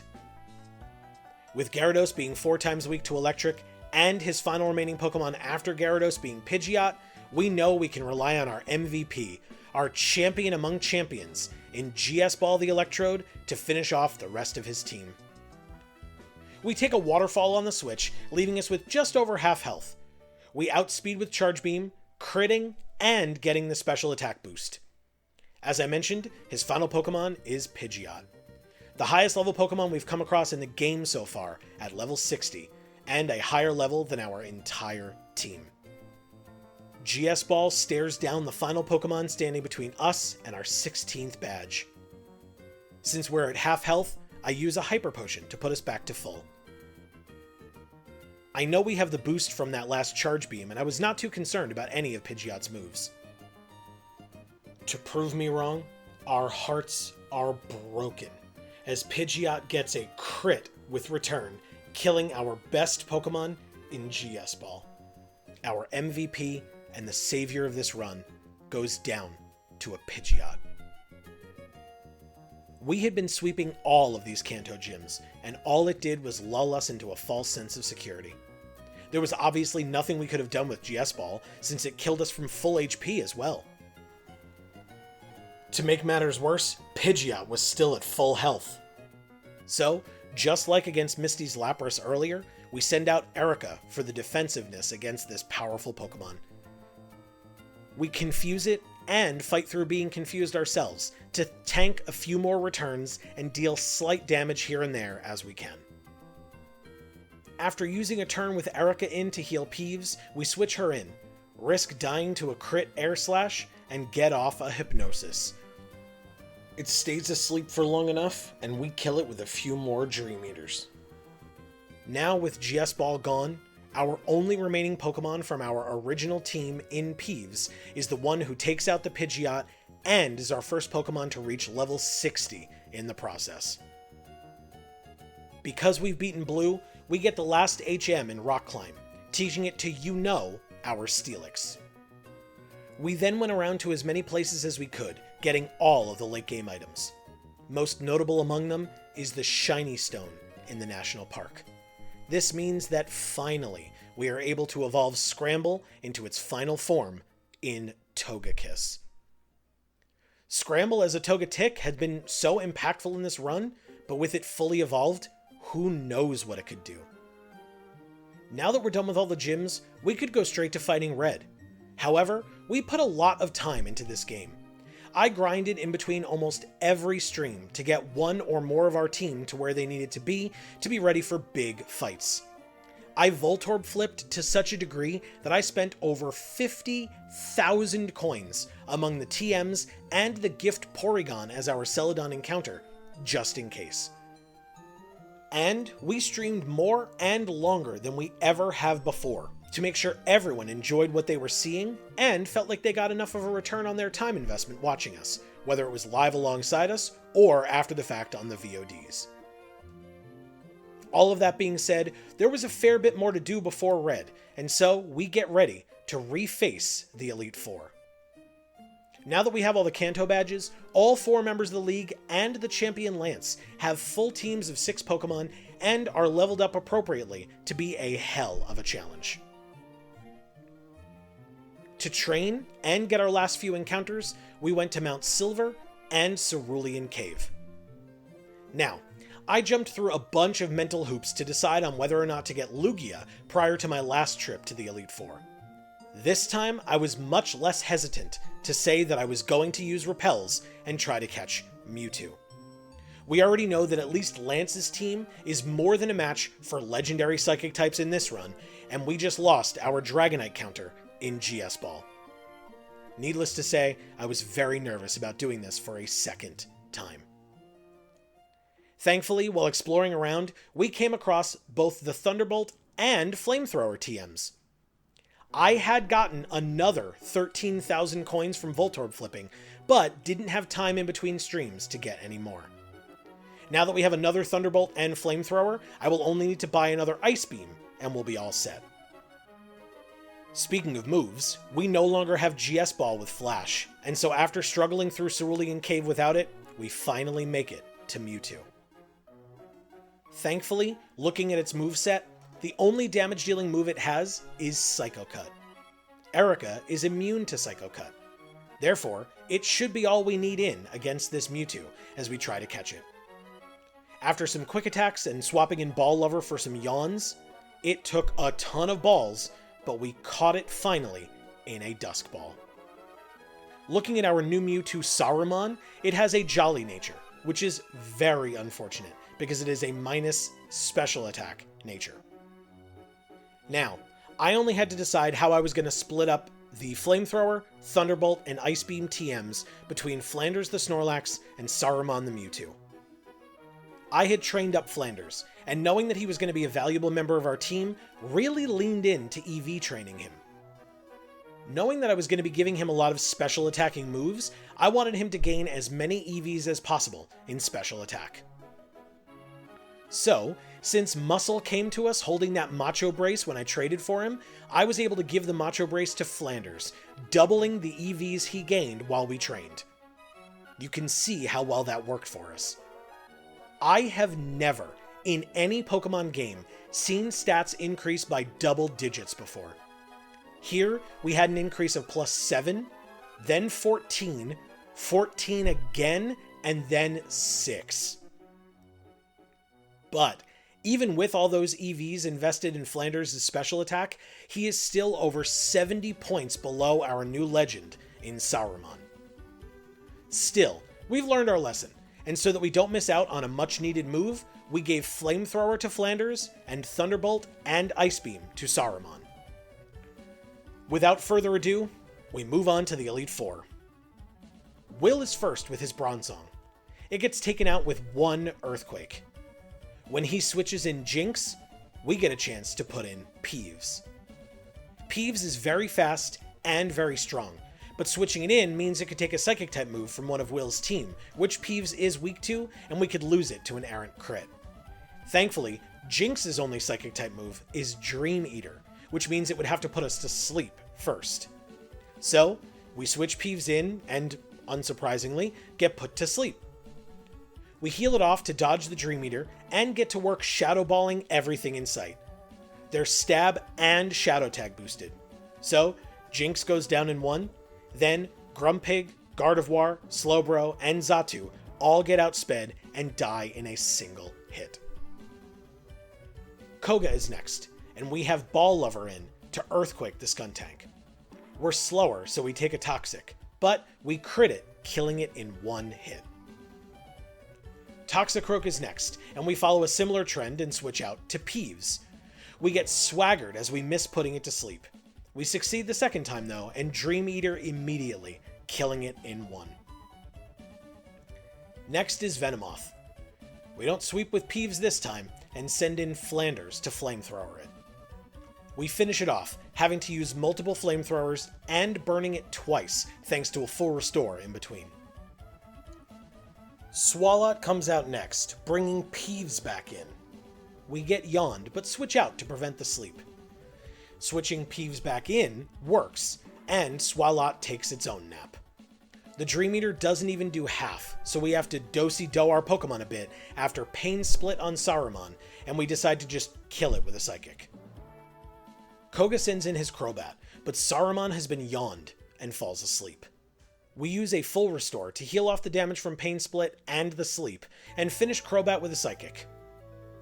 The incoming Muck lives the next Psychic, prompting a heal. He then dies to 2 more Psychics, and Koga is done. Next is Bruno. Just like last time, we're using Peeves against his lead Hitmontop since none of its moves can hit Peeves. There were some full restore and waking up shenanigans, but it eventually goes down. Hariyama is next. Scramble comes in to hit it with a stab, sharp beak boosted fly and kills it in one hit. Machamp follows it up and we switch to Peeves to take a Stone Edge. Hypnosis hits thanks to Machamp's No Guard, and after reapplying, we kill it with 2 Dream Eaters. Lucario follows, which makes us bring in Ball Lover. 1 Earthquake takes it down. Next is Hitmonlee, which brings back in Scramble. A crit fly takes it out. His final Pokemon is Hitmonchan, harkening back to our issues from earlier in this playthrough. It takes quite a while to take this thing down thanks to its substitutes being able to be set up while we try to fly. Out of frustration, we switch to Saruman and take it out. Now, as we know from our first time fighting the Elite Four, Will, Koga, and Bruno are strong, but were not too much trouble for us. Karen is where things started to go downhill. We have a plan and a strong team member in Flanders, who's going to be our primary here. She starts with her Weavile. I'm aware that Flanders' Rock Smash is not very powerful, but our defenses being as good as they are makes it worth it for me to try. I take a low kick, which is very scary, and a crit definitely would have killed us. But thanks to Weavile's 4 times weakness to fighting, even a weak Rock Smash takes it down in 2 hits. Next is Absol, who, after some healing on both sides, gets rock smashed to death before Flanders would die to its Perish Song. We have to switch Flanders out anyway thanks to Perish Song, but she sends out Spiritomb, who couldn't be hit by Rock Smash anyway. We switch to Ball Lover and take a Curse on the switch. Spiritomb lives the Earthquake on 1, but after taking 2 Sucker Punches and Curse damage, we're forced to switch to Erica, right as Spiritomb uses Pain Split, healing itself a bunch. We confuse it and switch back to Ball Lover. She was low after the last exchange, but with it being confused, I risked the attack to finish it off. It gets to hit with a Sucker Punch through confusion, killing Ball Lover with a crit. Karen claims another victim. Thankfully, we do a revenge kill with a Silver Wind from Scramble. She sends in her Haunch Crow, which paralyzes us and deals a bit of damage before dying to 2 Ancient Powers. I next get annoyed as we send in Flanders against her Umbreon. Our Rock Smashers are not doing enough, and we're taking too much from Sucker Punches, so I retreat and switch Scramble back in to get off another Silver Wind. Umbreon has been setting up with curses, which is becoming increasingly scarier. Thankfully, one of our Silver Winds gives us the Omni Boost. Umbreon brings us to half health as we finish it off with another Silver Wind, getting a second Omni Boost in a row. That means, as Karen sends out her final Pokemon Houndoom, the Pokemon that killed some of our best team members the first time through, it's coming up against Scramble, the Togekiss. A Pokemon that we hatched from an egg and raised from level 1 to level 70, and that has +2 in every single stat. With no fear despite being at half health, I click Ancient Power, take it out in 1 hit, and, because Scramble really wanted to show off, gets a 3rd Omni Boost in a row. With my quick and dirty math, that's a 0.001% chance to happen 3 times in a row. It obviously doesn't matter because she's out of Pokemon, but Scramble is just showing off at this point. So, while we did not get out unscathed, it was a much less bloody battle, and Karen, as well as the Elite Four, have been defeated. Speaking of a battle that was previously bloody, it's time to face Lance. Now, in hindsight, I am not too proud of how this battle went. Lance had some new powerhouses on his team, like Garchomp, Salamence, and Altaria. But I gave the Ice Beam TM to Saruman, and gave it the Never Melt Ice held item. Saruman also outsped his entire team. So basically, the only Pokemon we did not take out in 1 hit was his Charizard, whom I had planned to use Scramble on and hit it with Ancient Power. I'd even swapped Scramble's item from the sharp beak to the hardstone. But once Charizard came in, I knew that I had taken no damage yet, and so I used our strongest attack in Psychic, just to see what it would do. It ended up doing over half, and after taking a pretty strong flamethrower, we took out the Charizard with a second Psychic and continued one-shotting the rest of Lance's team with Ice Beams and one Thunderbolt for his Gyarados. Like I said, I'm personally not very proud of this win. I mentioned it at the time, but since Wing, our Lugia, died to Dragonite the last time we faced Lance, I thought adding in a different Psychic-type Legendary wouldn't be too overpowered. The difference is, Wing did not have a 4-time super effective move with insane stats. I don't want to make the game more stressful for myself, but if there's no challenge or suspense, then what's the point in you all taking your time to watch, either this video or the entirety of the playthrough itself? But I take it as a personal learning experience, as well as thoughts from our chat, and hopefully all of you right now in the comments, and I move on to the final portions of this game and this run. Now, Red has a level 88 Pikachu. And with the loss of our ground type, now that Ball Lover has fainted, as well as knowing that we need a Pokemon with Rock Climb to get to him, we end up adding the Steelix to the team. We needed a bunch more training on our team to get ready for Red. Before we go fight him, we take some time to experience a little bit more of what this game has to offer. First of all, we heard from our rival when we fought him in Mount Moon that he was going to train in the Dragon's Den. So, when we talked to him at the Dragon's Den, we were joined by Lance and Claire. Our rival Bullseye wants to battle Lance. Lance requests it be a double battle with us joining him against Bullseye. But, when Claire then tells Bullseye that it would be the two of them teaming up, Bullseye rejects her and asks us to join him against the two Dragon-type masters. And so, the fight is on. Now, understanding that we are just doing this as a way to have a bit of fun before the game's final challenge, and because I do not want to have to replace any of this team, we do have to use Saruman the Mewtwo again. Lance's Pokemon are still massively strong, and by comparison, Bullseye's Pokemon are not. So, starting with Saruman and Bullseye's Feraligatr against Claire's Dragonair and Lance's Gyarados, we take out the Gyarados with a single Thunderbolt, as Bullseye takes down the Dragonair with a crit Ice Fang. Bullseye really pulling his weight early on in this fight. It won't last though, as Lance sends in his Charizard and Claire her Dragonite. We both attack into Dragonite, who uses Protect, and we switch to the bigger threat in Charizard since it did a fair amount of damage to Saruman with a Flamethrower. Completely forgetting the threat of a double battle, we target Charizard with a Thunderbolt. Thunderbolt does not kill. Charizard puts us in the red with another Flamethrower, and Feraligator's Ice Fang doesn't kill the Dragonite. If that Flamethrower had critted us, or if Claire's Dragonite had targeted Saruman with anything, that would be a second legendary Psychic type lost in this run. Thankfully, Dragonite hits Feraligatr with a Thunder, and all 4 Pokemon live. We know we can't switch in Scramble because of the Thunder, can't switch in because of the Flamethrower, and Flanders' only Rock-type move is Rollout. So, instead I decide to heal and question why I put myself in this position in the first place, since this is a fully optional battle and there are a few ways where I lose Saruman on this turn alone. Saruman goes back to full, but Charizard targets Feraligatr with the Flamethrower this time, taking it out despite its resistance to fire. We take a Thunder, which does very little, and Bullseye sends in his Crobat. Dragonite protects again, making our attack miss, but Crobat takes out Lance's Charizard with an Air Cutter that targets them both.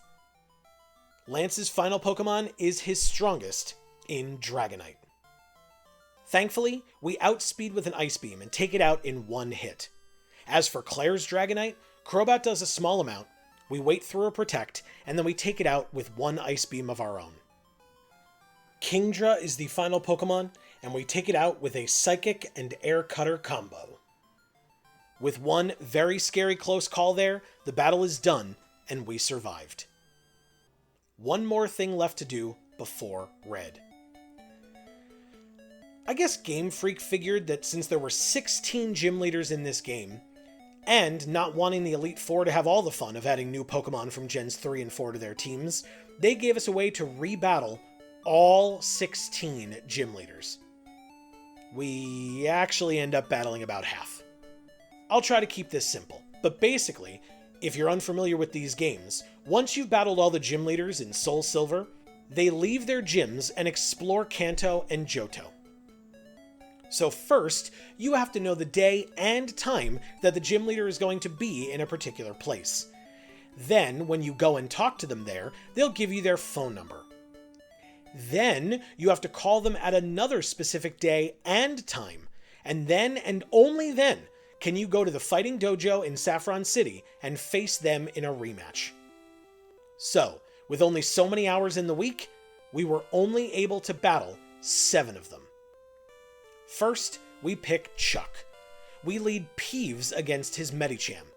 We outspeed and kill with a Shadow Ball, rather easily. We stay in on his Primeape, hitting the Hypnosis first try and killing it with a single Dream Eater. Now, we knew that Chuck only had 2 Pokemon with super effective moves against Peeves. They both just died. Next is Breloom, who uses Substitute after our Hypnosis misses. After taking a crit Stone Edge, we decide to use Shadow Ball instead, taking it out. Hitmonlee comes in as we switch to Scramble. We get burned off of the Blaze Kick, but our extra sensory is special and takes it out in 1. Hitmonchan is next. We've learned our lesson, and I am not interested in underestimating this thing, but thankfully, Scramble crits with another extra sensory and takes it out as well. His last Pokemon is his Poliwrath. It sets up a substitute also, and as we break it, Poliwrath gets to hit with a Focus Punch. Thankfully, Scramble takes it well. It then goes down to a few more extra sensories. That's 1 of 7 down. We decide on Morty next, planning to use Erica to take down the ghosts with Dark-type moves. His lead Drifblim goes down to a Feint Attack. He sends in one of his Gengar, missing a Focus Blast and dying to a Dark Pulse. Sableye fakes us out and takes a few Feint Attacks before going down. We then one-shot his 3 remaining Pokemon. Gengar and Mismagius with Feint Attacks, and his Dusknoir with a Dark Pulse. That's Morty down. 2 of 7. Next is Misty. Since I'm trying not to use Saruman as much anymore, and that's who has our Thunderbolt, we decide to lean on Peeves again with her Giga Drain. Misty starts with Starmie, who's part Psychic, so we take it down with 1 Shadow Ball. Quagsire is next, easily going down to a Giga Drain. Lantern lives a single Giga Drain and paralyzes us. After it heals, it then confuses us as well. We full heal both of the status conditions, take a Surf, and finish it off. Floatzel dies to 1 Giga Drain, and my Milotic and Lapras each die to 2. 3 of 7. Blaine is the one I was most worried about. We have no Water-type moves on our entire team. Due to our high special defense and our Rock-type move in Rollout, we start with Flanders. With an appropriate level of fear before clicking it, we choose to start rolling out against his lead, Torkoal. It goes down in 2 hits, yawning us. We do go to sleep after that, as he sends in Magmortar to low kick us. We switch in Peeves to dodge the next low kick, and kill with 2 Shadow Balls. I switch back to Flanders as Houndoom comes in. We full heal off the sleep. Now, we take very little from Flamethrower, but we still get burned, meaning our fighting type move in Rock Smash does even less. We did lower its defense though, so it goes down to a second one. Camerupt is next. We heal off the burn and some health, and hit it with Giga Impact, finishing it off. We Giga Impact again on the Rapidash, killing it in 1. His final Pokemon is Magcargo. All it does is buff its stats with curses, but is not taking a lot of damage from our Rock Smashes. With plus 3 attack, we are still not taking a lot from his Stone Edges. Eventually, it gets up to plus 6 attack, as we get burned from Flame Body and take the time to heal it off. We dodge dying to a crit thanks to a well-placed full restore. We're doing nothing with our Rock Smash. We get critted by Gyro Ball and go down to 35 HP. Blaine has also used 3 full restores on this one Pokemon. The frustration is seriously beginning to sink in. After healing, I finally crit back, killing it with 1 more after that. Blaine easily was the toughest challenge presented here, and specifically that Magcargo. But that's 4 of 7. Janine is next, so we lead with Scramble against Crobat. 1 Ancient Power takes it out. Wheezing follows, which makes us switch to Peeves, dodging the Toxic. We put it to sleep first try and take it out with a single Dream Eater. Drapion is next, and after crunching us, we switch to and Earthquake it to death. Toxicroak also dies to an Earthquake, despite attracting us. We switch back to Scramble as Venomoth comes in. We heal off the Sleep Powder and take another one, as Venomoth lives an Ancient Power. We finish it off with a Fly and do the same to take out the Ariados. 5 of 7. Price is next. Abomasnow sets up the Hail, but dies to our lead Flanders' 4 times super effective Flamethrower. We also take out Glalie with a single Flamethrower. Frostlass is in, and thanks to the Hail, it takes a bit, but once we do hit, it goes down in 1. We swap to Peeves on the Walrein, getting frozen by a blizzard.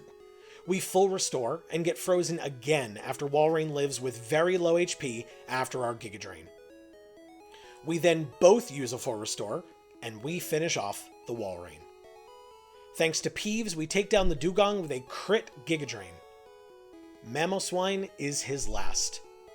It has the Snow Cloak ability and Double Team, meaning we miss a bunch, but 1 Giga Drain brings it low, and eventually a Shadow Ball finishes it off. 6 of 7. 1 more to go. Last is Bugsy. The only reason we saved Bugsy for last is because of Amy's love for the bug type.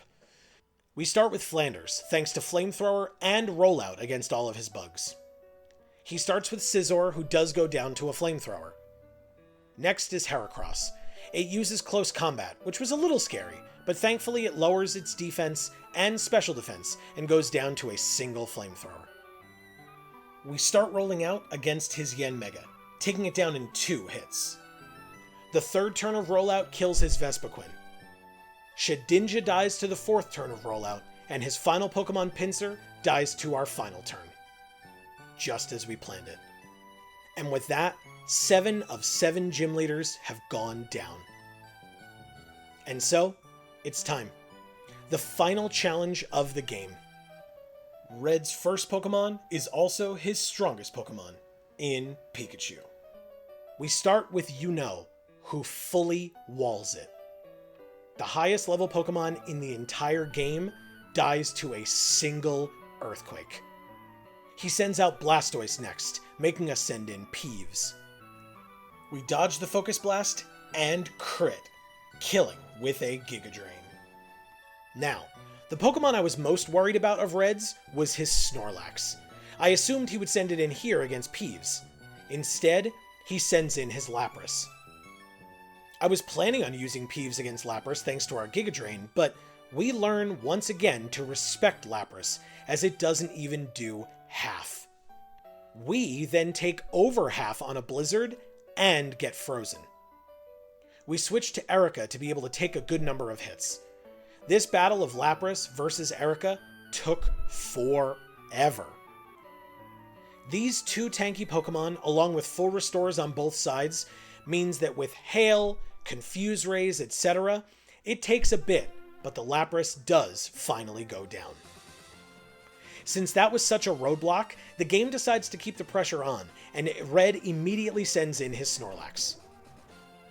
We basically use the same tactics against this Snorlax to confuse it, heal as we get low, and chip away as best we can. We learned during this fight that a crit Giga Impact would kill us from full. We stayed in anyway and fought on as best we could, and eventually, when it was low enough, took it down with a feint attack on a Giga Impact recharge turn. His second to last Pokemon is Charizard. After trying to use Scramble, we end up switching to Flanders. Red heals with a full restore, and we hit as hard as possible with a Giga Impact. Flanders crits for us, taking down the Charizard in one hit.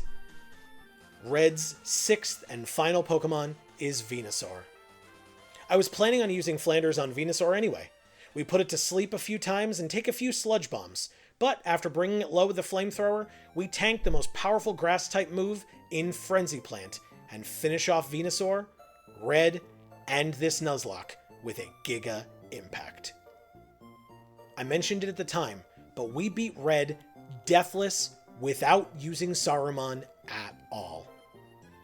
The credits roll again, and we take a look through our box.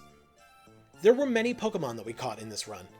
We would love to know what you think about the Pokemon that you see here. Who were you surprised we used? Who were you surprised we didn't use? Let us know any thoughts that you might have in the comments down below. Taking a look at our graveyard, we lost 12 Pokemon here, and all of them were impactful. As the title of this video mentions, GS Ball the Electrode is definitely the MVP of this run, but we did lose it to Blue's Pidgeot. On the other hand, the Pokemon that outlasted all the rest was on our team the most consistently and the longest was Peeves. Caught at level 5 and raised to level 81. Also of note, Scramble the Togekiss. Raised from an egg, hatched at level 1, and, while not used as often, made it to level 79. This run was incredible. It was also exhausting. Each and every Pokemon and each and every level that you saw was earned through grinding. Most of the time in between streams, but of course, some experience gained from battling trainers, gym leaders, Elite Four, and even Team Rocket. As I mentioned, I also spent over 60,000 coins from Voltorb flipping. So, while it was definitely a grind, literally and figuratively, this will be a Nuzlocke I will not soon forget. We really hope you enjoyed. If you want to see the full run, as well as us taking our final team to take on Ho-Oh and learn who ends up dying to it, the playlist will be linked at the end for you all to check out. Thank you to everyone who did join us in chat for these streams and or watching the VODs afterwards and giving us your thoughts. If you liked what you saw and you want to see more, we have a Pokemon video out at least once a week on Tuesdays on this channel, so please make sure that you subscribe and ring that bell so you don't miss out on more of our Pokemon adventures to come. It will probably be a bit, but we will be back with another Nuzlocke soon enough, and we hope to see you there. Thank you so much for watching, and for now, from us here at the Geek for All family of channels, I have been Joe, and for Amy, as we always say, in whichever video of ours you watch next, we will see you all next time. Thanks so much, everybody.